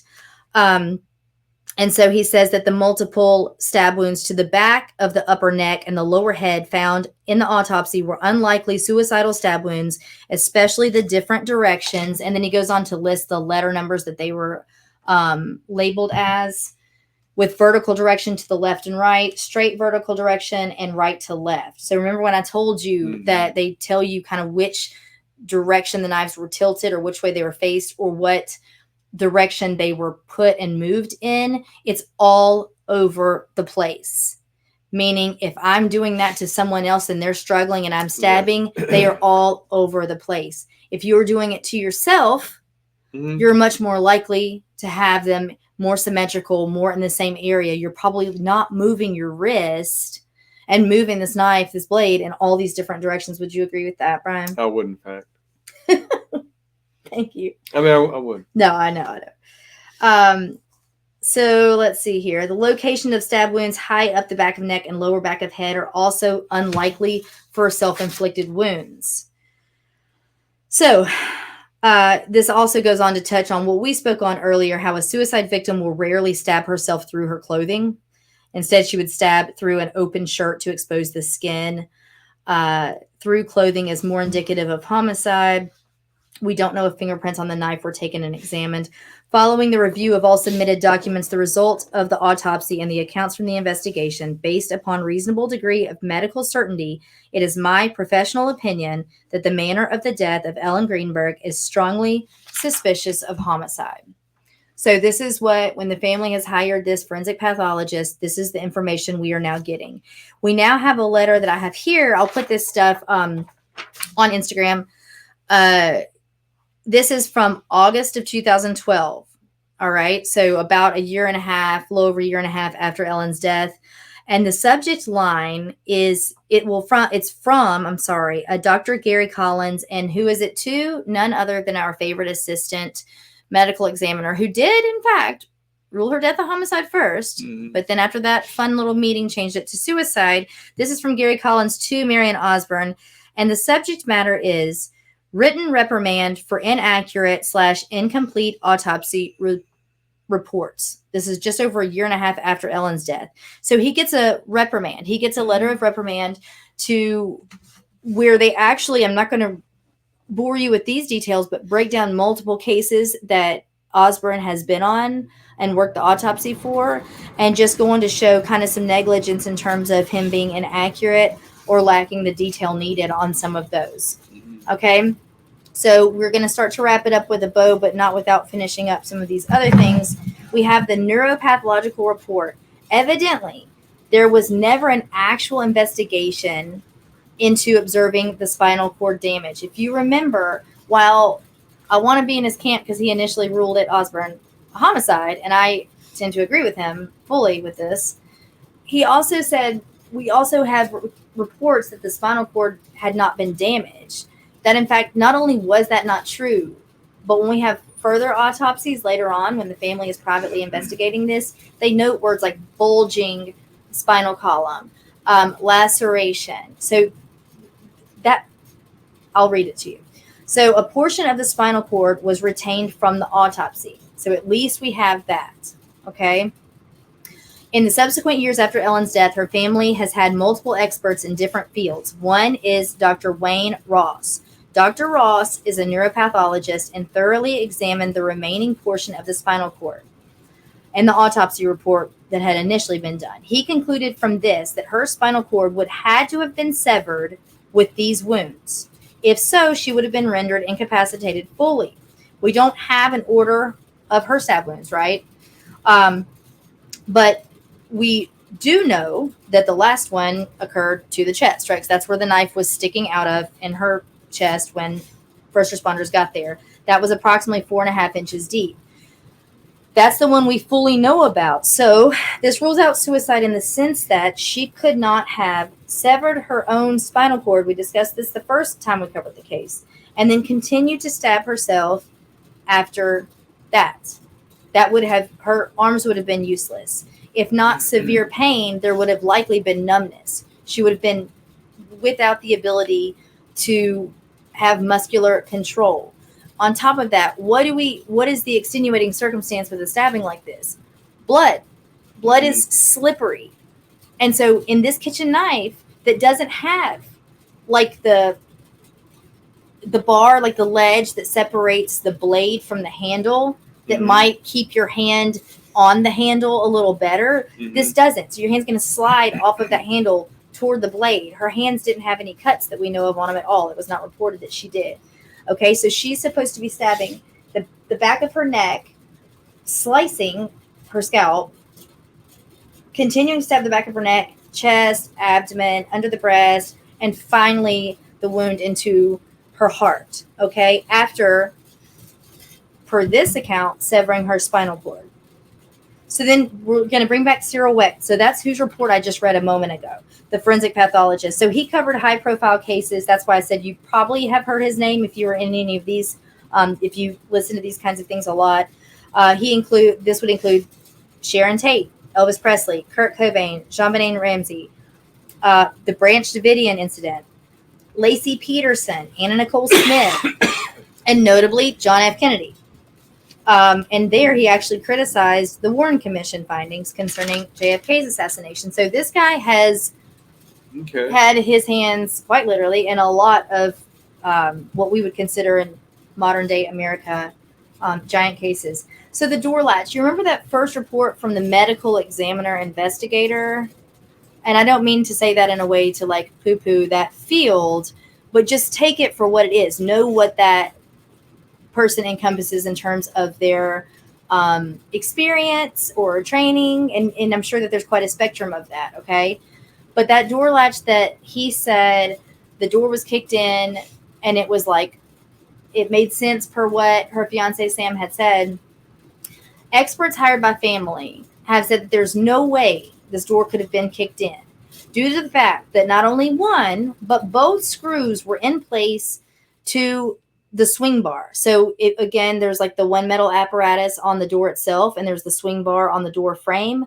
The two screws that were on the swing bar, if it is over the apparatus and locked and you kick the door in, I'm no engineer or whatever that would be, but it's going to have to dislodge this to open the door. So screws should be coming out of that door frame. Okay. Yeah. The hardware on the other part of the door as well was intact. So when you go back and talk to the people who came back and really examined this thoroughly, that weren't looking at it as a suicide, were examining all facts, the door frame was not splintered. The door itself was not broken or splintered. The hardware was intact on the locking mechanism of the door. And I think the argument was always that just superficially, oh, well, with this kind of a door lock, you have to be inside to lock it.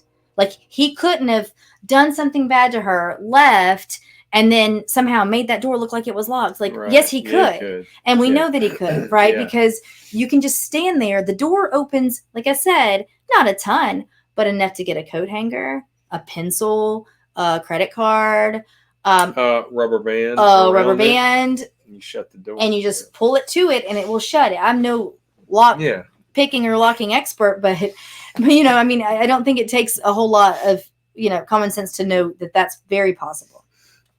Now, did Sam actually tell authorities that the security guard was with him? Remember this? He says, I went and got the security guard to come up here to bust down the door with me. He makes it sound like security guard is with him.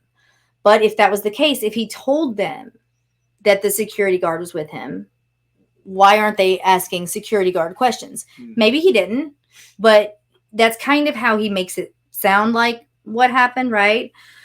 We know this was a lie. The guard never left his post. We actually have footage of him, video footage of him. In fact, that medical examiner investigator, Stephen Olszewski, the one who wrote that the door had obviously been kicked in, just like Sam said it had, stated on page 1, paragraph 3 of his report taken at the scene that, quote, an apartment security man was reportedly present during the entry. So that makes it sound like Sam did, in fact, tell people that the guy was with him. So why was he not interviewed? He was not interviewed. Okay. But in 2021, the security guard wrote a detailed deposition where he states emphatically, I was absolutely not there. It is not our protocol to kick down doors. I don't have that authority. Now, he can say whatever he wants, but to corroborate what he's saying, we have the video from the security footage in the apartment that he never left his post. So at the time that Sam's doing whatever he's doing, running around like a chicken with his head cut off, either trying to cover up a murder or trying to get into his apartment, that security guard is at his post. And again, like I said, he wrote an actual deposition in 2021 specifically about that. And this is just kind of going back over, touching on what could or couldn't have been possible. The crime scene itself. She was facing north. Her legs were facing west. Again, that hoodie was zipped up. There's t-shirt, sweatpants, brown Uggs. Her eyeglasses were on the floor next to her on the right, like to the right of her. And this doesn't make sense. If she did this, why would they be off of her face? Like, your glasses don't just fall off like that. If they were hers, let's say, what if they're not hers? Okay, that's fine. But then why would they be on the floor if there was no struggle? We got a knocked over knife block though. She had a scrunchie on her right, just like this, on her right wrist. They don't note that is full of blood or anything like that. Again, it's just something made of fabric. So it would be then, if she used her right hand to stab herself, it should then have a lot of blood on it. Again, her right boot has blood on the sole, but there was no blood directly around her body at that part of her. I'm not sure how that happened, right? So blood is mainly, again, confined to the area of her body on the floor, around her, under her, on the face of the cabinets. The knife block, again, has fallen over. Knives were in the sink. So I called the first time we covered this case because one of the things we considered was, okay, let's say Sam did this. It's messy. It's very, very messy. But when he gets there, he's not covered in blood. First of all, he should be. He should be, even if he didn't do it, because he should have been on the floor trying to save her life. Okay? So even if he didn't do it, he should have blood on him. But he didn't. So did he go down to this nice, fancy, schmancy gym at their apartment and maybe rinse off and clean himself? Okay. He's gone to that gym for 30 minutes and come back. Is that what he was doing? But I called the apartments at the time, the first time we covered the case, and asked if that gym facility had showers. And present day, it does not. And as far as the woman I spoke with understands, they never did. So it's not like they had them and got rid of them. This is just 2011. So it really wasn't, in that sense, that long ago. So he didn't shower down there, but could he have just taken his clothes down there? You know? Now, the one thing I am going to touch on, and then we are wrapping this up. My voice is getting scratchy. I've talked your ears off enough. Remember earlier how I said that there was just kind of a vague report of multiple contusions at varying stages of resolution. So what they're saying is just, she's got a lot of bruises on her. Some are fresh and some are old. That's what that means. So we're going to talk about where they were. She had a 3 by 4 centimeter bruise on her upper right arm. She had a 3 by 1.5 centimeter bruise of 3 round ones. So 3 individual ones that size on her right forearm. What does that sound like to you right off the bat? You said 3 small? 3 round ones. I don't know. I'm going to say fingers. I'm going to say like someone grabbed her arm. Okay. It's gonna. If I see 3 small, I'm not saying that's what it is. I'm not investigating this, but that's what it's starting to sound like. She also had a 3 by 3.5 centimeter bruise on her, the right lower quadrant of her abdomen. So I don't know about you, but unless you're taking like a blood thinner or something like that, where you inject into your abdomen, we don't often get bruises as adults on our abdomen. If she has, if you would, fingerprint or finger size bruises on other areas like her upper arm, this would be consistent with that. Could they have had just, some rough sex or something like that that was all in good, not maliciously? Sure. And he grabbed her, or he grabbed her in a way that's not so good, right? It's just a more intimate, like you don't touch someone's stomach. If that were her only bruise, I wouldn't even necessarily go toward the idea of thinking he did something like this. But we're looking at multiple small round bruises all over her, okay? We also have another area of 3 round bruises that are 4.5 by 3 centimeters in her, like above her right knee. We find out later that she had fresh bruising to her ankles and her wrist. This is starting to sound a little bit more like maybe she could have been, in a struggle that night, been held back, because when they keep saying there's no defensive, wounds, maybe there were, maybe that's exactly what that was. There is also, when I told you about that, Dr. Ross and Dr. Wett, who came back in to reinvestigate this later on and kind of get their findings. There were findings of, like, we call it the strap muscles, the muscles under, like in your neck, that there was bruising to one side of the neck. And actually in the autopsy, so they do an external autopsy first. I won't get in the gory details of them, but they're not pretty, but they're very informative. Okay. And that's why we do them. When you take that skin back, you can actually look into the inner tissue and the muscles and see how deep an injury was. You see a bruise on the surface. You don't know necessarily with what force that bruise was made. And it could be very superficial, or it could go deep into that tissue, in which case you're going to find bleeding in there. So they did find hemorrhaging in those strap muscles, which would indicate squeezing the neck, which would indicate she was strangled. Like, for all accounts, the forensic pathologist said that it would be consistent with manual strangulation. Okay.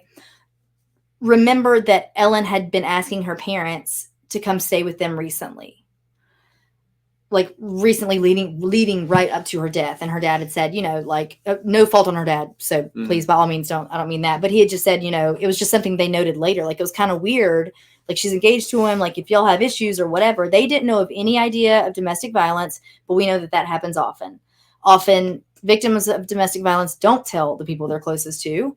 And they don't, as twisted as it sounds, don't want people to look at that person in a bad light.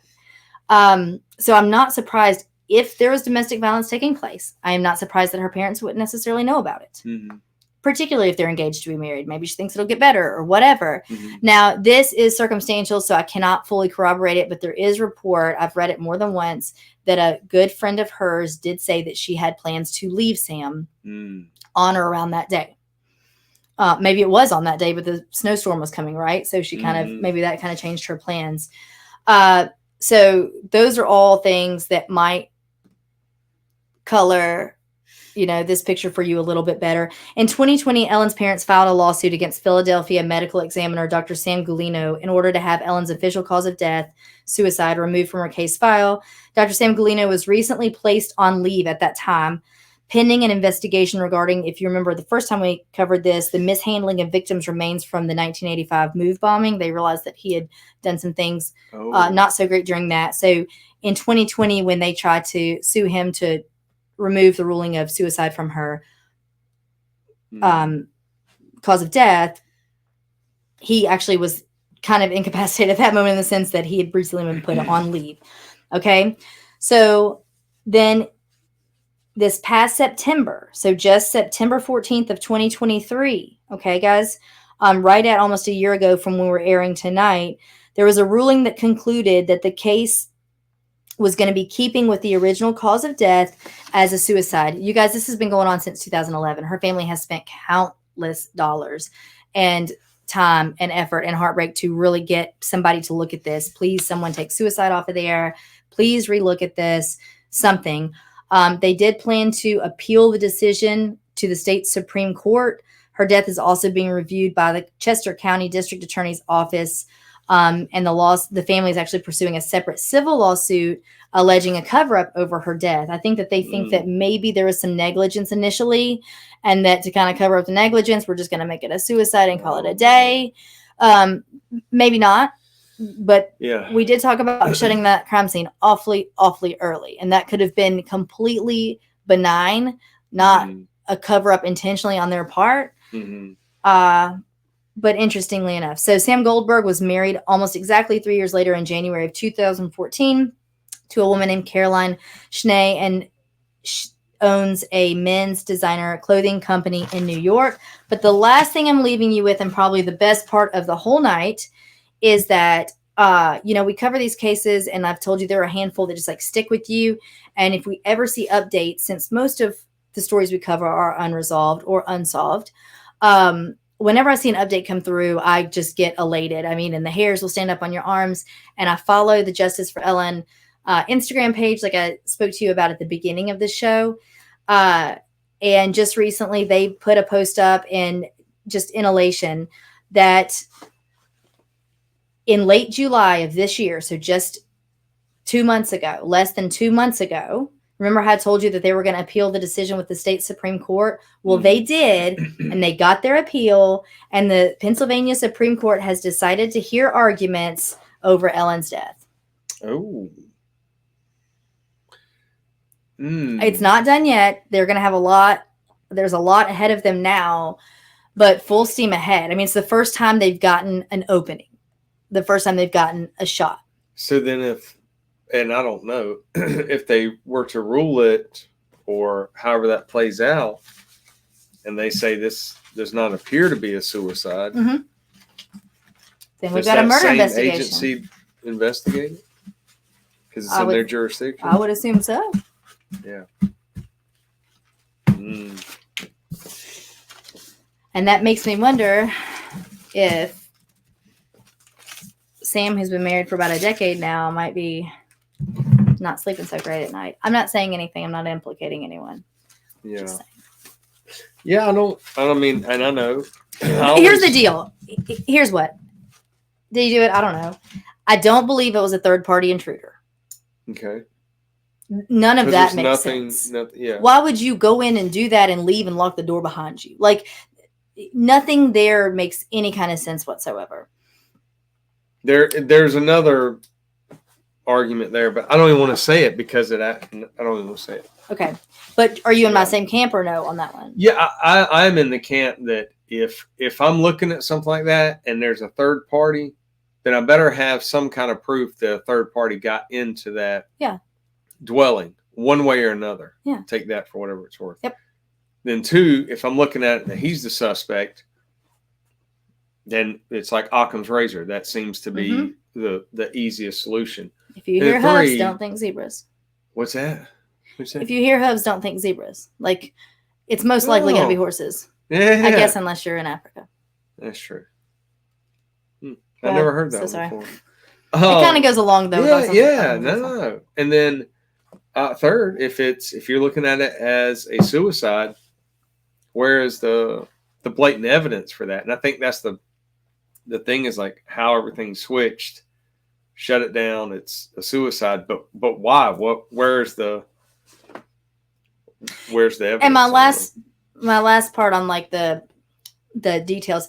If you have that knife in your hand and you try, and we did it the last time, but I mean, try to do all the things that were done, right? And then sever your spinal cord, if you would, and then go on and put it in your heart. Okay. So if you can get all those things accomplished, but on top of that, with the slipperiness of blood and with, I can't stress enough, the articulation of the blade, it would be like your wrist is moving constantly as you're doing it to yourself. Yeah. As opposed to just. Yes. Yep. I mean, basically, because this is it. If you're trying to end it, this is what you're. And you're not going to sometimes have the blunt side of the knife up and the serrated side down, right? But then in another wound, it's the opposite. That makes absolute zero sense. Yeah. Yeah, meaning that, like, you're in an investigation like that. Once you've done an autopsy, once you've seen those wounds, I think you've got Mount Everest to overcome to convince someone, hey, no, this is a suicide. You would have to have something like video footage, multiple people explaining it, and it's still making sense. But coupled with that whole scene, and if that information is accurate about the knife block overturned, the blueberries, the filling of gas, the laptop search back then, I don't know, how well computer extractions were done back then. Oh, I'm sorry. I'm so sorry. This is hugely important when you said that about the laptop. That's what I'm here for. Let's rewind this. If anybody is like, come back if you've started to, as you're listening to this in your car, whatever you're doing, like don't turn it off. Listen. So remember how I told you that after the uncle had gotten a hold of it, and also don't think for a minute, just because we know that her last text message went out at 2:30 that afternoon, and then we see that there was activity on her computer at 4:46. That does not mean that she was on her computer at 4:46. Right. Keep that in mind. So potentially, the only thing we know of for sure that she did last was at 2:30 p.m. There may be a lot of time between a couple of events. Two things I didn't tell you that are notable, most notable. There was blood that went laterally, right, horizontally from her nose to her ear. She was propped up against cabinets when authorities got there. It went, her blood, and it flowed, and her head was slumped to the right, and it flowed in the opposite direction. Essentially, it would have had to defy gravity and not go down her face in the way it like medically was, scientifically was, versus the position of her body. So that is huge. That never anywhere has he said he moved her, but at every turn, something looks like she's been moved. There was a cleaning agent with the top off. There. Okay. Now, this is the big thing. The laptop. Remember how I said that when they retrieved the laptop back from his uncle who had it immediately after she died, they see that there had been, upon a search, they see that there had been Google instances of painless death, fast death, all these things, which is not how she died. Again, when mom and dad get these experts later on and they start reviewing all of this and combing through all of the evidence, they do a more extensive forensic processing on that laptop and find out that those were not intentional searches. Those were actually auto-populated searches that came up. I forget what they're called, like placebo search or whatever. It's, it's when you start to type something and it auto-populates. Yeah. These are things that came up in the computer because she had been searching side effects for the medication that she was on. She was 5'7" and 136 pounds. She was very, very small, slender, like lean, a slight woman. And saying that, she had just gotten on some different medications and she was Googling like weight gain and this type of medication or side effects of this medication. And because of that, when I'm looking up cases, this happens all the time. I look up something and I start getting suicide prevention hotlines and, hey, do you need help? If you need help, and I can't even weed through that. And I've never typed in that I'm, that I am looking for anything like that. So she didn't even type in ways to commit suicide. That just populated on her computer because she was looking up the medication she was on, and it took that and ran as though, a suicidal person is on the computer. So that's huge. Yes. But that wasn't discovered, if I'm not mistaken, until 2017, potentially 2020. Either way, it was many years after she had been killed. Yeah, that will make sense. again, when we've talked about technology, as technology gets better and better, same thing. Phone devices that were seized 10 years ago, if they're still in evidence, and you can power them up and potentially do a different type of phone extraction now than you've done before. Or same thing with a computer extraction. You get information like that, and then where you would have read it 7, 8, 10 years ago in a different manner, or only get that limited information. Where now computer or definitely phone extractions, you can see when different apps were open and what the screen activity was at 4:46, for a case like this. Right. This case. Yeah. Oh my gosh. Anyway, but again, super excited that for this family that the Supreme Court has decided to essentially accept their appeal and look into Ellen's case. We've talked about it before, but in situations like this, if something goes from homicide to suicide, or the initial thought was, hey, this is a homicide, but hey, it's actually not. You sit down with the family and you go through it, and it then is self-explanatory. Like, this is why we believe this. Boom, boom, boom, boom, boom. And if the family still doesn't understand, you try your best to be as patient as you can and show them, these are our findings. And it sounds like that didn't happen because this family never got the answers that they needed, because I don't know if they're there or not. Yeah. Yeah. Oh, they're not, because she didn't commit suicide. I know you're more diplomatic than I am when it comes to this stuff. Well, because we beyond the pale. We were not there. We were not in the crime scene. We also don't know. I hope our listeners know that when I say things like that, it's not because I'm pretending to be an investigator or as though I was there or have all the information. I'm always fully aware of that. This makes absolutely no sense. And there's a reason that we're talking about it. There is a reason it is all over every podcast, every news search, Nancy Grace, whoever, there is a reason we're talking about this. And it's not because it makes sense that she committed suicide. Again, like that, I would imagine if the findings were, hey, we can explain all these different wounds. We've talked about this before. They're going to do that. They would do that. They would right now, that police department would be like, whoa. Hey, let me tell you why this is a suicide. Every news outlet that's covered it, every podcast that's covered it. Okay, well, we're going to wrap up. It's been 2 hours and 7 minutes and 49 seconds of pure bliss with you, Brian Sanders. I appreciate you being my co-host. We're going to keep the wrap up a little brief, but go on and tell people where they can find you if they want to find you independent of me. No, I will not. Yes, thank you. On Instagram. I get it all mixed up, so. I do too. I got to post it now right here.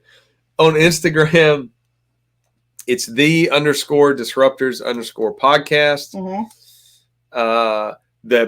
Probably the easiest and best way right now, especially for everybody out there, is the email, the disruptors.bc.ski or period. Some people call it period at Gmail. Or just simply go to the Disruptors with Brian Sanders.com. Yep. And my courses are on there. Information about virtual classes, videos. And then there's also, you can send an email through that website to me, or you can actually just do a complete direct chat to me. So you can go on the website, click on a button, and shoot me a message. The website is actually super cool and super interactive.